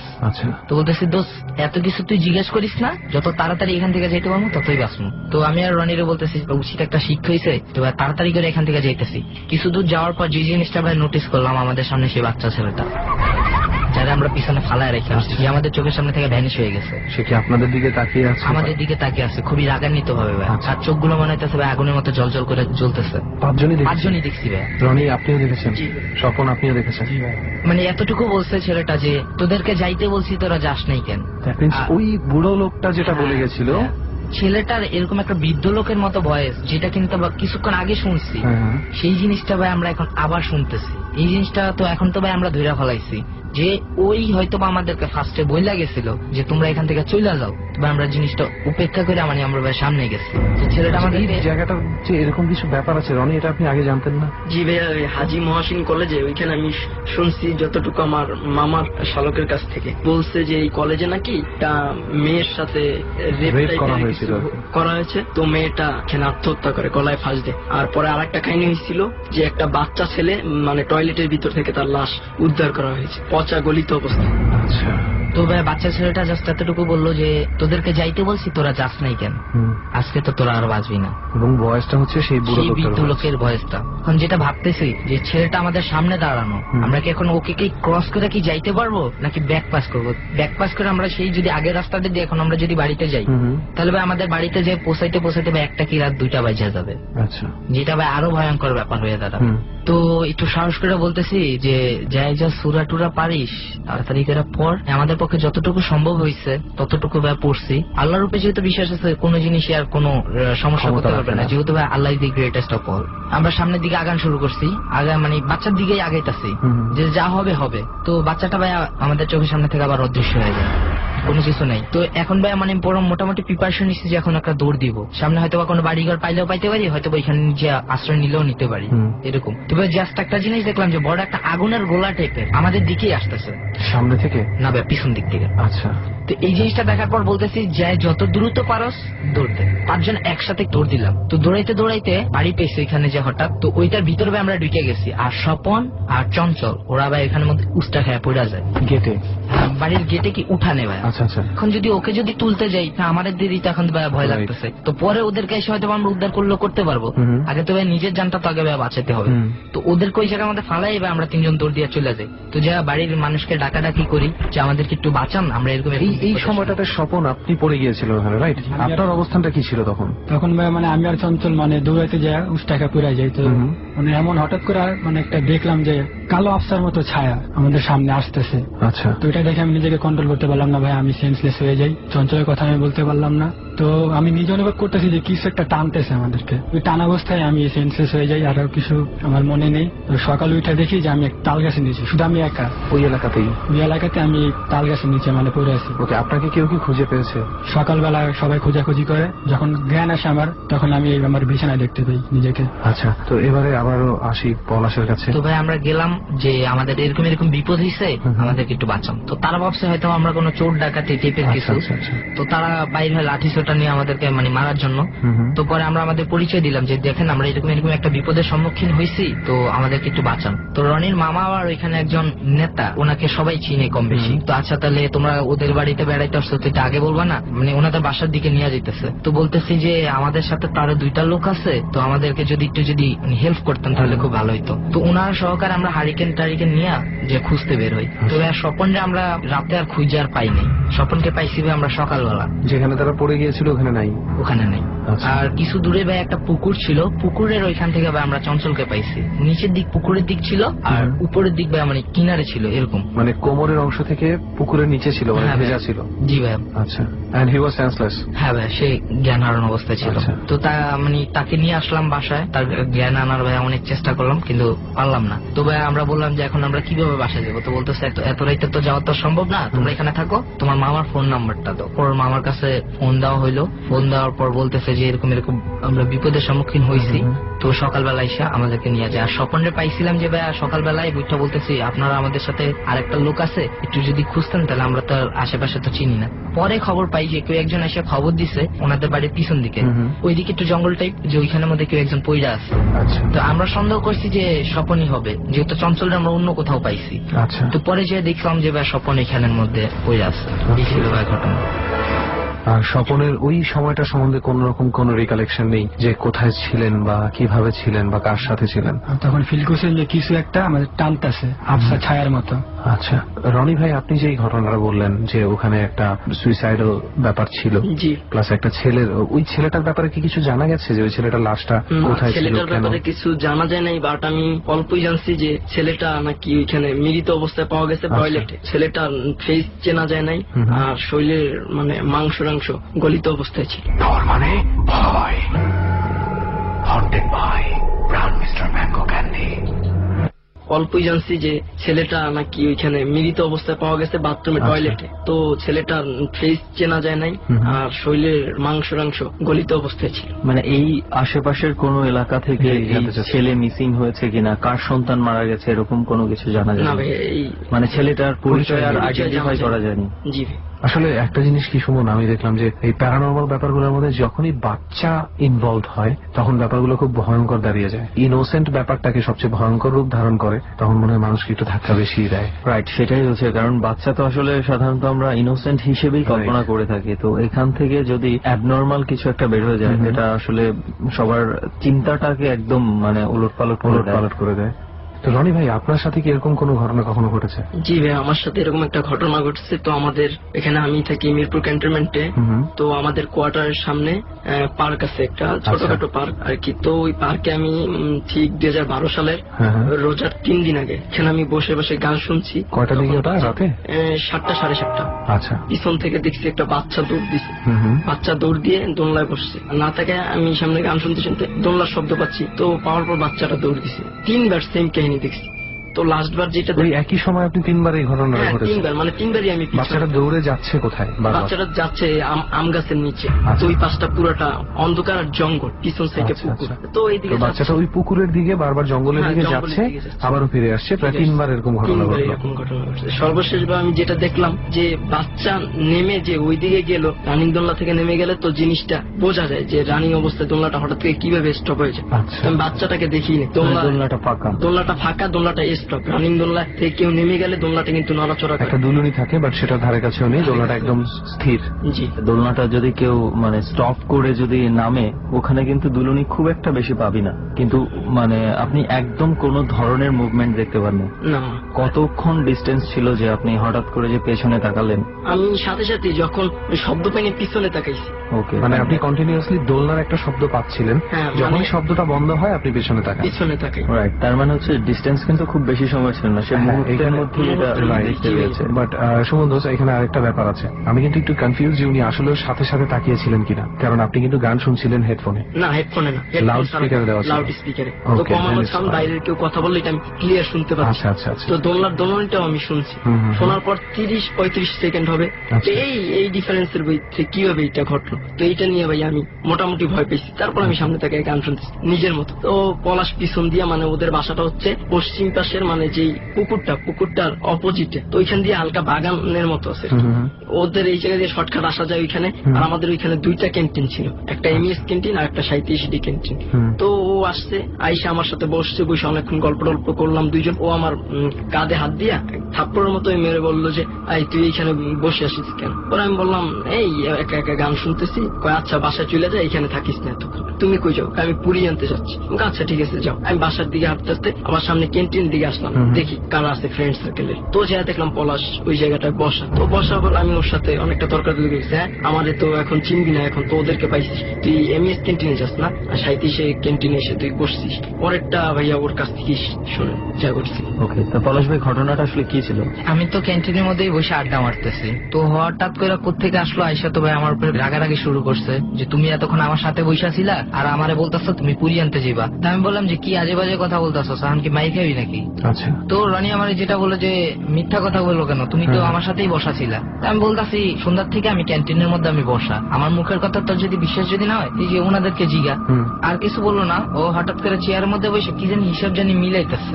ওর সাথে কোনো কিছু এরকম ঘটছে যে ভাই এটা তখন আমি কিছুই বুঝতে পারিনি। আচ্ছা, রনিকে একটু জিজ্ঞেস করতে চাই, ওই সময় আপনার সাথে যে পলাশের গল্প হয়েছিল, যে পলাশ আপনার কাছে এসেছিল আর কি, সেই পলাশের সাথে আপনার কি নিয়ে কথা হয়েছিল? পলাশের এক গার্লফ্রেন্ডের কাহিনীর কি আমি, মানে ও শেয়ার করছে আমার সাথে। তো কি হয়েছে এই বিষয়, ওই বিষয়গুলো কি আপনি পলাশের সাথে পরে আলোচনা করছেন? পলাশের সাথে এই বিষয়ের কোনো আমি আলোচনা করছি, কিন্তু ওইটার সাথে এটা কোনোই মিল ছিল না। ও যেই মেয়ের কথা বলছে ওই মেয়েকে পলাশ নাকি চিনি না। My goodness. তারপরে ও আবার আসলো, মানে ও একটু দূরে বসা ছিল, তো এখান থেকে আবার আমাদের কাছে আসলো। আচ্ছা। ও আবার আমাকে বললো যে সত্যি করে বলতো যে তুই একটু আগে আমার সাথে ছিলি কিনা। আমি বলতেছি ভাই দেখ, এখন মজা করার টাইম নেই, আমি বিকাল থেকে আমি এখানের মধ্যে বসা। তো এই জিনিসটা জাস্ট ভাই বলতে দেরি ও ভাই মানে সেন্সলেস অবস্থা পড়ে গেছে মাটিতে। তো ভাই আমরা একটু আতঙ্কিত হয়ে যাই যে ওর কি হলো, হঠাৎ কই থেকে আসলো, ওর বাসায় ওকে নিয়ে যাই। ওর আম্মু আয়াতুল কুরসি সূরা ইয়াসিন এগুলো পাঠ করে ওরে ফুটো দেওয়ার পরে তবে একটু জ্ঞান ফিরে আসে। ভাই জিজ্ঞেস করি যে তুই সমস্যাটা কি হয়েছে, তো ভাই পরেও আসলে স্টোরিটা আমাদের কাছে শেয়ার করে টোটাল ব্যাপারটা। হ্যাঁ ভাই, ও যখন শেয়ার করছে তখন আমরা অনেকেই ভাবছি যে ব্যাপারটা হয়তো আমাদেরকে ভয় দেখানোর জন্য এরকম কোনো কিছু। তো জিনিসটা ভাই কি ট্রু না ফলস সেটা যাচাই করার জন্যই বর্তমানে যে দোলনাটা যে জায়গাতে আছে ওইখানে আগে ভাই একটা তেঁতুল গাছ ছিল। ওইখানে আগে ভাই মানে জনবসতি ছিল, এটা সেনাবাহিনী কর্তৃক উচ্ছেদ করা হয়। তো ওইখানের মধ্যে যারা স্থানীয় ছিল আমার বেশ কিছু ছোট ভাই, তো ওদের কাছ থেকে জিজ্ঞাসা করি যে তোদের এই দিকে কি কোনো কি সমস্যা ছিল? তো রনি তো এরকম ভয় পেয়েছে। তো ও আমাকে যেটা বলতেছে রনি কি কোনো বাচ্চা ছেলেরা দেখছে। এই জিনিসটা শুনে আমি সাথে সাথে একটু অবাক হয়ে গেলাম। কিন্তু রনি তো ঘটনাটা ঘটলো গতকালকে, মানে দুজনের সাথে এখনো কিন্তু ভাই কোনো কনফারেন্স হয়নি যে একজন আরেকজনের বলবে। ও আমাকে যেটা বললো যে বাচ্চার কাহিনী, তখন তবে আমি জিনিসটা ধরে নিছি যে এটা রনির সাথে যেটা হয়েছে এটা কনফার্ম, এটা সত্যি কনফার্ম সত্যি, কারণ আরো একজন আগে থেকেই জানে। হ্যাঁ ভাই। আচ্ছা আমাকে একটু বলেন তো, এই জায়গাটার মধ্যে আগে কি কোনো ধরনের কোনো কিছু ঘটনা কি আছে? মানে হঠাৎ করে এই জায়গাটার মধ্যে বা তেঁতুল গাছ আছে বলেই যে একটা বাচ্চা দেখা যাবে, বা তেঁতুল গাছ মানেই তো আর অস্বাভাবিক কিছু না। না ভাই, আসলে হচ্ছে কি এটা রহস্যটা আসলে আমরা উদ্ঘাটন করতে পারিনি, কারণ এখানে আমাদের যারা ছিল আমার ছোট ভাইরা ওইখানে আমাদের থাকতো, তো ওদের দাদারাই মানে বসতি করে আসতেছিল। আচ্ছা, যে ওদের সাথে এরকম কোনো কিছু শেয়ার করেনি যে ওদের কাছ থেকে আমরা জানতে পারবো। ওই বাচ্চাটাকে কি কেউ আগে কখনো দেখেওনি? আগে দেখছি ভাইয়া, অনেকেই দেখছে। আচ্ছা, অনেকেই ওদের এই বাড়িতে ঘটনাটা অনেকেই ঘটেছে দেখছে। অনেকের হ্যাঁ সাথে। ভাইয়া। ওকে, হয়তোবা এই ধরনের মানে কিছু একটা হয়তোবা ছিল, তা না হলে তো হঠাৎ করে এখানেই কেন বাচ্চাটা সেটাই আসতে যাবে? এবং সবচেয়ে বড় কথা হচ্ছে যাকে জিজ্ঞেস করতে গেছে সে কিন্তু না জেনেই প্রশ্ন করেছে যে কোনো বাচ্চা দেখেছে কিনা। রাইট, দ্যাট মিন্স এটা ইউজ টু ওনারা এটা কাউন্ট। তারপরে ভাইয়া আমি নাকি আম্মু বলছে প্রায় রাতি নাকি আমি ঘুমের মধ্যে বলে উঠি, কিরে পলাশ তুই মিথ্যা কথা বললি, কাজটা ঠিক করস না। তো ভাইয়া 2 দিন শুনছে, শোনার পর আম্মুকে ডাক দিয়ে নিয়ে এসে বলে দেখো রনি কি বলে এগুলা। পরে আম্মু এই জন্য আমার অনেক হুজুর কবিরাজের কাছে নিয়ে যায়, বন্ধক শরীর বান্ধা খেতো, এইটা শরীর বাইরে ফেলায় আমার। একটা জিনিস আমি এখানে একটু বলতে চাই রেহান। হ্যাঁ, please। আমার মনে হয় কি এইসব বিষয়ে আমাদের অভিভাবক যারা আছেন অল্প কিছুতেই মানে ছোটখাটো জিনিসকে হয়তো বা একটু বড় করে দেখার চেষ্টা করে। আমি আমার নিজের একটা ব্যক্তিগত অভিজ্ঞতা বলি যে আমি যখন কলেজে হোস্টেলে থাকতাম তখন হোস্টেলটা একটা গ্রামের মধ্যে ছিল। তো এই হোস্টেলটার সামনেই একটা ওই কিছু আমবাগান ছিল আর কি, কবরস্থান ছিল একজন ফকিরের, তো তার অনেক মুরিদও ছিল। তো একদিন রাতের বেলা 1টা-1:30টার দিকে আমরা কয়েকজন ফ্রেন্ড বের হয়েছিলাম অন্য একটা ফ্রেন্ডের এখানে যাবো রাতের বেলা। তো আসার পথে মানে হঠাৎ করে এই আমবাগানটা যখনই ক্রস করবো আই ডোন্ট নো মানে কেমন যেন একটা ফিল হয়ে গেল। হঠাৎ করে কেউ কারো প্রতি কোনো কথা নাই, আমরা 3জন না 4জন ছিলাম, হঠাৎ করেই আমরা এখানে এসে মানে সবাই আমরা ফিল করতেছিলাম একটা কি যেন একটা অদ্ভুত রকমের একটা কেমন যেন অনুভূতি। দৌড়। আচ্ছা, পরবর্তীতে আমরা সাহস করে ভাবলাম আরো একটু আসি, আসলে কেন আমরা এখানে হঠাৎ করে এমন ফিলিংসটা হলো। যখন দূর থেকে ওই জায়গাটার দিকে তাকালাম সত্যিকার অর্থে কি আর সাহস হয় নাই ওই জায়গাটার মধ্যে, যা হয়েছে আর দরকার নাই, আর ওই সাহস হয়। আমি জাস্ট এমনিতেই কথায় কথায় আমার মায়ের সঙ্গে বিষয়টা শেয়ার করেছিলাম, কিন্তু আমার মা মনে হচ্ছে যে আমার চেয়ে বেশি ভয় পেয়ে গেছে। আচ্ছা, যখন কবিরাজকে এনে বলা হয়, আমি বসে আছি কবিরাজের সামনে, তখন কবিরাজ খুব গম্ভীর মনোযোগ দিয়ে আমাকে দেখলে ওইটাই আমি ভয় পাচ্ছিলাম। ওই দিন রাতে যেই ভয় পাই না, কবিরাজের চোখ দেখে হচ্ছে ভয় পেয়েছে। আচ্ছা আচ্ছা। পরে বলতেছে যে ওর একটা বাতাস লেগেছে, এটা দূর করার জন্য কিছু তাবিজ কবজ দিয়েছিল, আমি কিচ্ছু করিনি। আচ্ছা, এবং এটা আমার কোনো ধরনের কোনো প্রবলেমও করে না, আমি জাস্ট শেয়ার করার জন্য বলেছিলাম। বরঞ্চ কবিরাজ দেখায় এগুলো বলে আমার ভেতরে আরো ভয়টা ঢুকে যাচ্ছিল আর কি। আচ্ছা আচ্ছা। এর আগ পর্যন্ত কিন্তু আমার ওইভাবে ভয় যে কিছু একটা মনে হয়নি, মানে সাধারণ জিনিসটা এত বড় করে ফেলছে। যাই হোক, স্বপন ভাই অনেকক্ষণ ধরে চুপচাপ বসে আছেন, আপনার সাথে কি এই ধরনের কোনো ঘটনা ঘটেছে যে আমাদের সাথে শেয়ার করা যায়? যেভাবে ঘটনা আছে মানে এটা আমার সাথে ঘটে নাই, বাট যার সাথে ঘটছে উনি আমাদের বাসার সামনের বাসায় থাকতো। আচ্ছা, মানে মধ্যবয়স্ক মহিলা। তো ঘটনা ছিল এরকম যে আমি যেখানে থাকি মিরপুর কালশিতে। আচ্ছা, কালশি অনেকের কাছে পরিচিত কি জন্য, ওটা একটা কবরস্থান আছে, কালশি কবরস্থান বললে অনেক ওটা চিনে। আচ্ছা আচ্ছা। তো বাড়িটা মানে যেরকম ছিল যে গলি একটা, মানে গলিটা একসাথে 2 কি 3 জন লোক একসাথে হাঁটা যায়, মানে বেশি বড় না, ছোট গলি ছিল।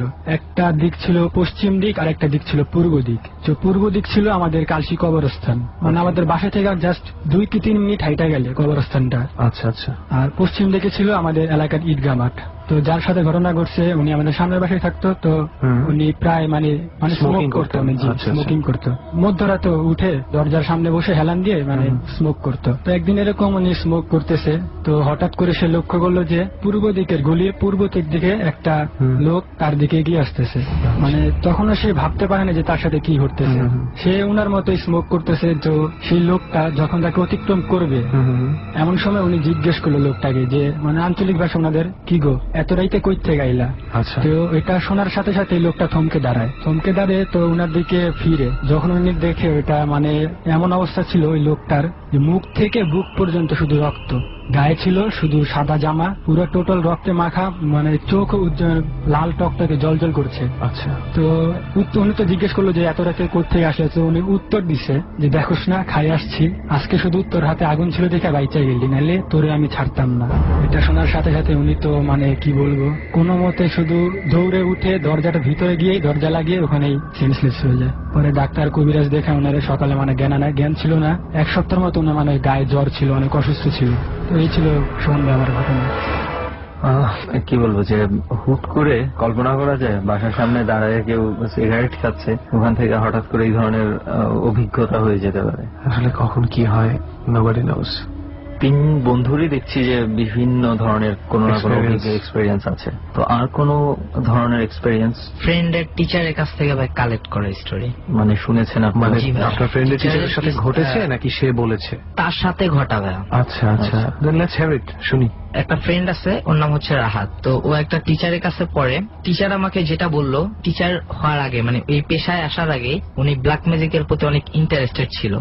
তো উনি এরকম ব্ল্যাক ম্যাজিক করতে এরকম একজনের শিষ্য হিসাবে আর কি উনি ওইখানে মধ্যে কাজ করতে যায়। আচ্ছা, যে উনি একদিন বলে যে ওস্তাদ অনেকদিন তো হইলো, এবার আমাকে একটু শিখান যে মূলত কিভাবে ব্ল্যাক ম্যাজিকটা করে। তো বলতেছে তোরে তো শিখাইতে পারি, কিন্তু যে জিনিসগুলো লাগবে সেগুলো কি তুই আইনা দিতে পারবি? যদি তুই আইনা দিতে পারিস তাহলে তোরে শিখাইতে পারি। তো বলতেছে হ্যাঁ বলেন ওস্তাদ কি কি লাগবে। তো বললো শ্মশান থেকে 100 বছরের বেশি বাঁচছে, আগুনে পোড়ায় না, যাকে মাটি চাপা দেওয়া হয়, তার মাথার একটা খুলি লাগবে। শ্মশানে গিয়ে তো মাটি চাপা দেওয়ার তো কথা না। মানে জিনিসটা হচ্ছে কি ভাই, অনেক হিন্দু ধর্মের মধ্যেই অনেকে আছে যে ভাই মানে বৃদ্ধ হয়ে গেলে ওদেরকে আগুনে পোড়ায় না, মানে তার ইচ্ছে অনুযায়ী তাকে মাটি চাপা দেওয়া হয়। হিন্দু ধর্মে বিভিন্ন যেই গোত্র রয়েছে, কিছু কিছু আছে যে হয়তোবা তারা মাটি চাপা দেওয়া হয়। খুব বেশি বাচ্চা যারা আমি এটাই বলতে নিচ্ছিলাম, নির্দিষ্ট এইজের বেশি না গেলে ওদেরকে তখন দাহ করা হয়, তাদেরকে মাটি চাপা দেয়। তো ওনাকে যে জিনিসটা আনতে বলা হলো, তো উনি বলতেছে ঠিক আছে আমি এটা নিয়ে আসবো। যে কিছুদিন আগে একটা বৃদ্ধ লোককে, যিনি 100 বছরের বেশি বাচ্চা ছিল, তো ওনাকে মাটি চাপা দেওয়া হয়। তো উনি প্ল্যান করলো যে এবার ওই বৃদ্ধ লোকের মাথার খুলিটা উনি নিয়ে আসবে, যেটা তার ওস্তাদ চেয়েছে। হ্যাঁ, তো উনি গেল। তো রাতের দিকে যা উনি শ্মশানের ভিতরে ঢুকলো এবং ওইখান থেকে সুন্দরভাবেই সে মাথার খুলিটা মানে মাটি খুঁজা মাথার খুলিটা সে কালেক্ট করলো। তো করার পর কোথায় মাটি চাপা দিয়েছে উনি কিভাবে জানলেন? তো উনি আগে থেকে ওইখানে কনফার্ম হয়ে আসছে। পরবর্তীতে মাথার খুলিটা উনি কিভাবে কালেক্ট করলো? এটা তো তাহলে কেটে ইয়ে করে মানে হ্যাঁ, যখন মানে লাশগুলা যখন পচা যায়, জয়েন্ট গুলা কিন্তু থাকে না, এটা সম্পূর্ণ আলাদা আলাদা। সেটা পচার জন্য তো একটা নির্দিষ্ট সময় দরকার নিশ্চয়ই। মানে ওই সময়ের পরেই উনি গেছে কালেক্ট করার পর ওই যে উনি যে জিনিসটা লক্ষ্য করলো যে একটা কুকুর ওনাকে জিনিসটা নিতে দিতেছে না। ডর মানে ভয়। হন্টেড বাই প্রাণ মিস্টার ম্যাঙ্গো ক্যান্ডি। একটা কুকুর ওনাকে জিনিসটা নিতে দিতেছে না, ওনার প্রতি প্রচন্ড মানে আক্রমণাত্মক ভাবে ঘেউ ঘেউ করতেছে এরকম। তো ওনার ওস্তাদ একটা জিনিস বলছিল যে মোটেও ভয় পাওয়া যাবে না, যদি ভয় পায় তাহলেই সব শেষ। সাহস করে যদি নিয়ে যদি আসতে পারে তাহলে উনি রাজা। তো উনি ওনার ওস্তাদের কথাটা মতো মানে কুকুরটাকে খেয়াল না করে উনি আবার হাঁটতেছে। তো উনি যেই জিনিসটা নোটিস করতেছে যে কুকুরটা ওনার যাইতেই দিতেছে না, ওনার দিকে প্রচন্ড পরিমাণ আক্রমণাত্মক। তো উনি কি করলো, ওইখান থেকে আরেকটা হাড্ডি বের করে অন্যদিকে ফিক্কা মারলো। আচ্ছা, কুকুরটা ওইদিকে যখন দৌড় দেয়, এই সুযোগ উনি মানে সামনের দিকে আগাইতে থাকে। তো কিছু দূর যাওয়ার পর যে জিনিসটা হলো যে উনি শ্মশানের ঠিক যেখান দিয়ে উনি ঢুকছে ওই জায়গাটা খুঁজে পাইতেছে না। ওনার সামনে টোটাল ফাঁকা মানে অন্ধকার, উনি আর কিছু দেখতেছে না। আন্দাজ মোতাবেক যে আসছিল সোজা আসছিল, উনি ঠিক ওই সোজাই আবার চলে গেছে। মোটামুটি কিছু দূর যাওয়ার পর উনি রাস্তাটা খুঁজে পেয়েছে। তো উনি রাস্তা দিয়ে যাচ্ছে, একটু দূরে যাওয়ার পর ওই কুকুরটা যে কুকুরটা চলে গেছিল সেটা আবার ওনাকে ডিস্টার্ব করা শুরু করছে। এবার ওনাকে আবার ঘেউ ঘেউ করতেছে। তো উনি কি করবে, এবার উনি দৌড় দেয়। তো কুকুরটা ওনার পিছে পিছে দৌড় দেয়। অনেকক্ষণ দৌড়ানোর পর পিছে তাকে দেখতেছে যে কুকুরটা ওনার পিছনে নাই। তো উনি কি করবে, একটা কলা পাতা নিয়ে তো এটার মধ্যে মাথার খুলিটা পেঁচায়া তো উনি হাঁটতে থাকে যে হয়ে গেছে আমার সব কাজ। তবে কুকুরটা কিছুক্ষণ পরে এসে ওনার হাতের মধ্যে, যে হাতের মধ্যে মাথার খুলিটা, ওই হাতের মধ্যে কামড় দেয়। কামড় দিলে যে এরকম একটা ব্যথা পাবে, অনেক কোনো ব্যথাই পায়নি। কিন্তু উনি দেখতেছে যে ওনার হাতের মধ্যে কুকুরটা কামড়ায় ধরে আছে, কিন্তু ভাই উনি কোনো ব্যথা পায়নি। উনি কুকুরটাকে মানে ছুটানোর অনেক চেষ্টা করে, কুকুরটা ছাড়ে না। তো এক পর্যায়ে উনি মানে মাথার খুলিটাকে সাইডে রাখিয়া অন্য হাতে ইউজ করে কুকুরটাকে ছাড়া লাথি মেরা সরাই দেয়। তো উনি যে মাথার খুলিটাকে যেটা দেবে নিচে রাখছে, তো সেই জিনিসটা নিজে নিজে লাফাইতে লাফাইতে মানে যাওয়া শুরু করছে। কোথায় যাচ্ছে?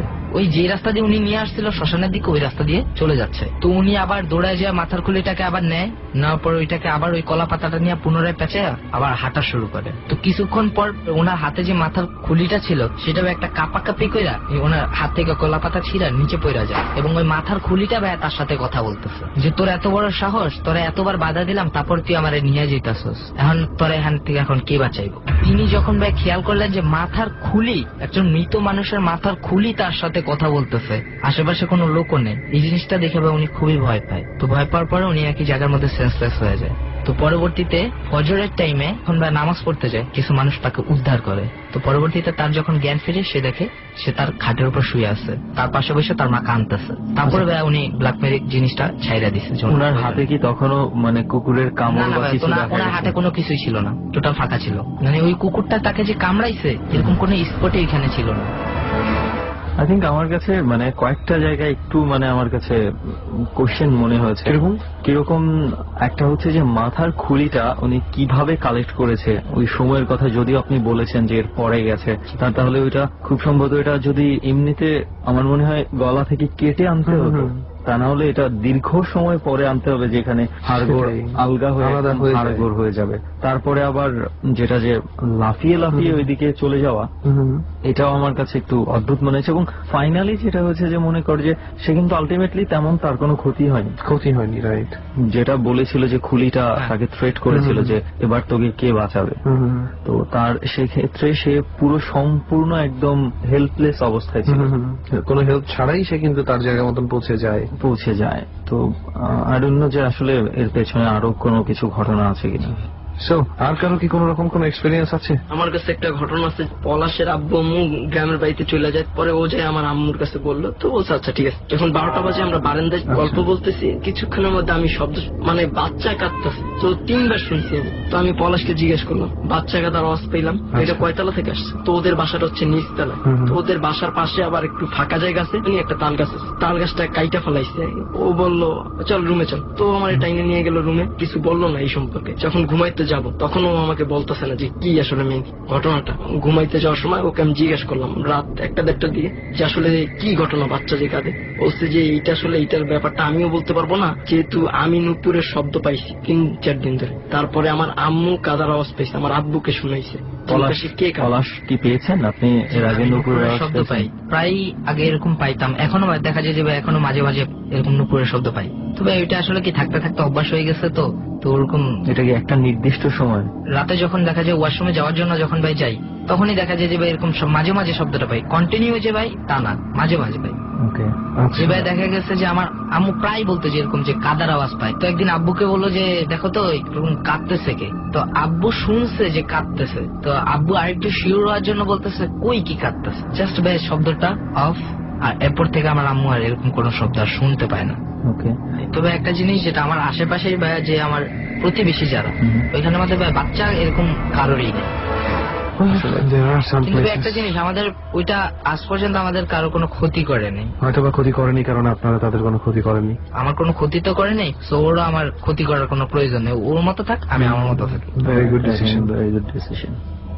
তাহলে আজকে আসলে মানে নানান প্লেস মিলায়, মানে যেটা তুই শুরুতেই বলছিলি, মানে from Georgia to UK, everywhere, Dubai সবকিছু, মানে সব জায়গায়, মানে ইউকের কথাটা চলে আসলো। আসলে লাস্ট এপিসোডেই তো আমাদের সাথে ইউকের রনি ছিল। তো সব মিলায় এগুলো মনে পড়ে যাচ্ছে যে আমরা আসলে খুব ইন্টারন্যাশনালাইজ হয়ে যাচ্ছে ব্যাপারটা। এটা বোঝা যাচ্ছে যে place doesn't matter, horror can happen anywhere, right? এই জায়গাটার সাথেও কিন্তু হরর ঘটনা ঘটেছে, that's why we are here. Of course এক এক করে আমরা জানি। আগে প্রথমে কি মনে হয় তুই একটা মিস্ট্রিয়াস ঘটনার কথা বলেছিলি? আমি মিস্ট্রিয়াস ঘটনার কথা বলেছিলাম, but first of all let us introduce the mystery of this place. এইখানে আমরা কেন আসছি? এখানে আমরা আসছি বিকজ এই জায়গাটাকে আমরা যতটা বলতে পারি যে একটা হন্টেড প্লেস, ঠিক ততটাই একটা ক্রাইম স্পট ফর একটা ছোট্ট সময়ের জন্য। এটাকে একটা ক্রাইম স্পটও বলা যায়, বিকজ এখানে সত্যিকার অর্থে একটা মার্ডার হয়েছে। যেই কারণে আমরা এই বিল্ডিংটার সম্বন্ধে বা আমরা কোন বিল্ডিং এ আছি বা কোথায় আছি ঠিকভাবে একেবারেই বলিনি। আমরা দুটো এলাকা মিলিয়ে বলেছি যে ওয়ারি নারিন্দা, দুটো এলাকার মধ্যে মিলিয়ে ঝিলে কোনো একটা বিল্ডিং হয়তো বা হবে। এবং এটা হচ্ছে মার্ডার, আবার কথিত আছে, রিউমার আছে এটা সুইসাইডও। তো আসলে এটা এখনো ডিসাইড করা যায়নি কোনটা ঘটেছে। But the thing is after the death, ultimately murder হোক আর সুইসাইড হোক, ডেথ তো হয়েছে, তাই না? আর ডেথের পরে কি হয়েছে সেটা হচ্ছে ফ্যাক্টর। দ্য ফ্যাক্টর ইজ এই টাঙ্কিটা খালি করা হয় সম্পূর্ণভাবে এবং রিইউজ করার চেষ্টা করা হয় এবং no matter how much they tried প্রতি 7 দিন পর পর প্রচন্ড ময়লা পানি বের হয় এবং পানিতে মৃত মানুষের গন্ধ, মানে পচা মাংসের গন্ধ, সোজা কথা। প্রায় অনেকবার রিক্লিন করার পরে শেষ পর্যন্ত আমরা কিন্তু আসার সময় গ্যারেজে কিন্তু আমরা একটা টাঙ্কি দেখে এসেছি যেটা এখন ইউজ হচ্ছে এবং এটা কিন্তু স্টিল পরিত্যক্ত। এবং এর একটা বড় কারণ হচ্ছে, বলেই দিই আমরা সবাইকে, তাই না, রাতের বেলা এই টাঙ্কির ভেতর থেকে মাঝে মাঝে এখানে যারা নিচের ফ্লোরে থাকে এবং মাঝে মাঝে বাড়িওয়ালা নিজে থেকে শব্দ পেয়েছে অনেক, যে কেউ একজন ধাক্কা দিচ্ছে, মানে জোরে জোরে টিনের ভিতরে বুম বুম ধরনের শব্দ, টর্চ মেরে আলো মেরে দেখা হয়েছে কিছু নাই, মনে হচ্ছে কেউ একজন আটকে গেছে ভেতরে, আসতে যাচ্ছে রাইট। এবং সবচেয়ে বড় কথা, এই টাঙ্কিতে এক ফোঁটাও পানি নেই, কিন্তু যখন ওই ধাক্কাটা শোনা যায় তখন পানির ছলকলানির শব্দ শোনা যায়, যে কেউ একজন ডুবে যাচ্ছে আবার উঠে যাওয়ার চেষ্টা করছে, এই ধরনের ব্যাপারগুলো। Last but not the least, আশেপাশের কিছু বাড়ি থেকেও আমরা খবর নিতে সক্ষম হয়েছি যে তারা অনেক সময়ই দেখে কেউ একজন এই টাঙ্কি থেকে বের হচ্ছে, আবার কেউ দেখে কেউ একজন ঠাস করে লাফ দিল। এই ধরনের কিছু সিনসিনারি প্রায়ই তারা দেখতে পাচ্ছে। আমরা জানি না ওটা কতটুকু সত্য কতটুকু মিথ্যা, বাট যখন অনেকজন মানুষের কাছ থেকে একই টাইপের ফিডব্যাক পাওয়া যায় তখন কিন্তু বিশ্বাস করতে ইচ্ছা করে, এবং সেই জন্যই আমরা আসলে এসেছি। তবে আমরা আসলে পার্টিকুলার বেস করে কিছুই বলতে চাই না এবং বলতে পারছিও না। রাইট, আমরা বলতে চাচ্ছি এই ঘটনাটা অনেকেই বিশ্বাস করে যে এখানে এইগুলা ঘটে গেছে এবং ঘটছে কিছু জিনিস। হ্যাঁ, এবং এটা কারোর তেমন কোনো ক্ষতি করেনি বলে এখানে যারা থাকে তারা এখান থেকে চলে যায়নি, বাট তারাও খুব ভালোভাবে বিশ্বাস করে যে এরকম একটা কিছু হয়, ওকে আমরা রাতে ছাদে যাই না, ইটস ভেরি নর্মাল। ওয়েল, এখানে মিস্ট্রি ছিল একটাই, যে এখানে খুনিকে খুঁজে পাওয়া যায়নি, মানে খুন হয়েছে এটা কনফার্ম, বাট কেউ স্বীকার করেনি বা পুলিশ মানে কেউ বের করতে পারেনি, nobody knew how it happened.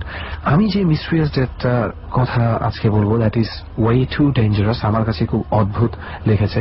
মেয়েটার নাম হচ্ছে Lisa Yam, she is like 23 years old। আমি সে কোথায় ছিল না ছিল এগুলো আপনারা নেটে ঘাটালে আপনারাও বের করতে পারবেন, সো ওগুলো দিয়ে আপনাদেরকে বোর করবো না। দ্য থিং ইজ, আমি যেটা বলতে চাই সুমন, এই মহিলাটা হোটেল সিসিলি নামে একটা হোটেলে উঠেছিল। ওঠার পরে শি ওয়াজ দেয়ার লাইক 3-4 দিন সেখানে থাকে। 3-4 দিন থাকার পরে 5ম দিন থেকে শি ওয়াজ মিসিং, নাই মানে নাই, কোথাও নাই, এবং তার রুমে কোনো রকম কোনো স্ট্রাগলের সাইন নাই, এবং রুমটা হচ্ছে ভিতর থেকে লকড, এবং সেখানে একমাত্র হোটেলের যে কর্মচারী বা কর্মকর্তা তারাই একমাত্র ওই তালা খুলে ঢুকতে পারে, অ্যান্ড লিসা ইয়াম হারসেলফ, সে নিজে পারবে, বাট সে রুম ভিতর থেকে লক, সে রুমে নেই তো নেই, তাকে কোথাও খুঁজে পাওয়া গেল না। 19 দিন পরে হোটেলের প্রত্যেকটা কল থেকে ময়লা পানি পড়তে শুরু করলো, বেসিনে পানি হয়ে গেল কালো, বিচ্ছিরি একটা অবস্থা, প্রচন্ড রেপুটেটেড একটা হোটেলের বদনাম হয়ে গেল যে তাদের এখানে পানি নেই, প্রচন্ড গন্ধ পানিতে। তারপরে প্রত্যেকটা ট্যাঙ্কি চেক করা হলো, একটা ট্যাঙ্কির ভিতরে পাওয়া গেল লিসা ইয়ামের লাশ, 19 দিন ধরে, যেটা এই অবস্থায় রয়েছে। Now let me tell you the mystery. হয়তো পানির ট্যাঙ্কি শুনে অনেকের কাছে অনেক কিছু মনে হতে পারে যে এখানে একজন একজনকে ফেলে দিয়ে যেতেই পারে, খুব সিম্পল মনে হতে পারে। এবার আমি শুরু থেকে আসি। ওই হোটেলের ওই ছাদে ওই ট্যাঙ্কিতে যাওয়ার জন্য যেই গেটটা ব্যবহার করে যেতে হয়, যে একমাত্র করিডোর ব্যবহার করে যেতে হয়, সেখানে হোটেলের কর্মচারী, হাই লেভেলের কর্মচারী ব্যতীত আর কারো কাছে চাবি নেই, এবং অন্য যে কেউ ওইখানে অন্য যে কোনো চাবি পুশ করলেই প্রচন্ড অ্যালার্ম বাজতে শুরু করবে। এটা হচ্ছে ফার্স্ট বাধা। লিসা ইয়াম ছাদে গিয়েছে কিন্তু কোন রকম কোনো শব্দ হয়নি, সে কিভাবে অ্যালার্ম ক্রস করেছে কেউ জানে না। এটা গেল নাম্বার 1 ফ্যাক্ট। নাম্বার 2, দোস্ত এটা খেয়াল করে শুনিস, লিসা ইয়াম কিন্তু ওই ট্যাঙ্কির ভিতরে ছিল, এবং ট্যাঙ্কিটা ছিল আটকানো, তার লাশ ছিল ভিতরে, ট্যাঙ্কি ছিল আটকানো, এবং সেই ট্যাঙ্কি ড্রিল মেশিন দিয়ে অনেকক্ষণ, মনে কর প্রায় 1.5 মিনিটের মতন ধরে রাখলে যে একটা ফুটা করতে পারবি তুই, ঠিক আছে, এত মোটা ঢাকনা লোহার, এবং সেটা কারো পক্ষে ভিতরে ঢুকে বাইরে থেকে আটকানো সম্ভব না, নিজেকে কখনো এটা করা সম্ভব না, তোলাই মনে হয় সম্ভব না একার পক্ষে। ওখানে পোর্টেবল মই থাকে, সেই মইগুলো আলাদাভাবে অন্য রুমে রাখা থাকে, যেগুলো অন্য রুমেই ছিল, এবং 2.4 মিটার হাইটের টাঙ্কিতে লিসা ইয়াম কিভাবে উঠে ভিতরে ঢুকে নিজেই এত ভারী একটা বস্তু যেটা ড্রিল মেশিন দিয়ে ফুটো করতে প্রায় 2 মিনিট লাগে, সেটাকে কিভাবে লাগিয়ে দিয়ে নিজেই মরে গেল, এটা আজ পর্যন্ত কেউ জানে না। আরেকটা মিস্ট্রি তোকে বলি, জাস্ট এই ঘটনাটা ঘটার আগে লিসা ইয়ামকে একবারই দেখা গেছে, মানে মৃত্যুর 19 দিন আগে তাকে একবারই দেখা গেছে সেই হোটেলে। সে লিফটে ঢুকলো, এই ভিডিওটা যে কেউ পাবে ইন্টারনেটে খুঁজলেই, সে লিফটে ঢুকলো, লিফটে ঢুকে কি যেন একটা দেখে ঠাস করে লুকিয়ে গেল এক সাইডে, এক সাইডে লুকিয়ে গিয়ে সে আবার লিফটটা খুললো, বেশ কিছু বাটন চাপাচাপি করলো। এরপরে সে বাইরে বের হয়ে হাত নাড়াচাড়া করে কোনো একজনের সাথে কথা বললো যে কিনা যার সামনে কেউ নেই, এবং তারপরে লিফটটা বন্ধ হয়ে গেল। সে তার মতন ওখানেই কথা বলতে বলতে রয়ে গেল, এবং that's the last time Lisa ইয়ামকে লিভিং অবস্থায় দেখা গেছে। মিস্ট্রি আসলে ইন্টারেস্টিং, একই সাথে ভয়ঙ্কর। Yes it is. এইটা রেহানের এই যে ঘটনাটা শুনলেন, আমরা আজকে এই জায়গাটা চুজ করার পেছনে এটার একটা কারণ ছিল যে সব মিলে এটার সাথে হয়তো লিঙ্ক নাই, কিন্তু কিছু একটা যোগসূত্র আছে, মিস্ট্রি কিন্তু রয়ে গেছে এখনো। রাইট। সো লিসা ইয়ামের আনসলভড মিস্ট্রি নিয়েও যদি কারো কিছু বলার থাকে, বাই দ্য ওয়ে আমি অনেক রেসপন্স পেয়েছি এই ব্যাপারে আমার পেজে। অনেকেই এই ধরনের ঘটনা আরো জানতে চাচ্ছে। সজীব নামে একজন, রাইসুল ইসলাম সজীব, সে জানতে চেয়েছে টম থমসন নামে একজনের কথা, যেখানে কানাডিয়ান একজন পেইন্টার যার মৃত্যু রহস্য আজ পর্যন্ত সলভ হয়নি। তো হি ডাইড ইন 1917। 1917 সালে সে মৃত্যুবরণ করে। তো বিশ্বাস করবি আজকে ওনাকে নিয়ে ইনভেস্টিগেশন চলতেছে, কেস ওপেন, ওনাকে নিয়ে বই লেখা হচ্ছে। আর বাকি ঘটনা নেক্সট ডরে। সো নেক্সট ডরে তো এই ঘটনার বাকি অংশটুকু শুনতে পাবেন। তবে আপাতত এই ওয়ারি এলাকার আর নারিন্দা এবং ওয়ারি এলাকার যেই ঘটনাটা আছে, সেই ঘটনাটা কিন্তু পুরোটাই আজকে সবার সাথে শেয়ার করা হয়ে গেল। সো আশা করি কার কি কেমন লেগেছে জানি না, তবে আমাদের কাছে ইন্টারেস্টিং লেগেছে, দ্যাটস ওয়াই আমরা এখানে চলে এসেছি। সামনের সপ্তাহে, সামনের বৃহস্পতিবারে আবারও কোনো একটা এরকম হন্টেড জায়গা থেকে আপনাদের সাথে আবারও ঘটনা। No doubt about that.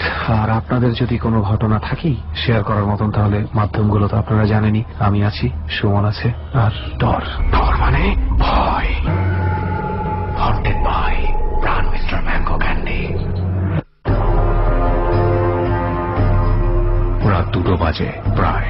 যারা আমাদের সঙ্গে এতক্ষণ ছিলেন, যারা এই নাটকীয় সব ঘটনার মধ্য দিয়ে কিছুটা হলেও ভয়ের স্বাদ পেয়েছেন, তাদের জন্য আমরা বলে রাখি, পুরো পৃথিবীটাই অনেক অনেক বেশি কৌতূহলী।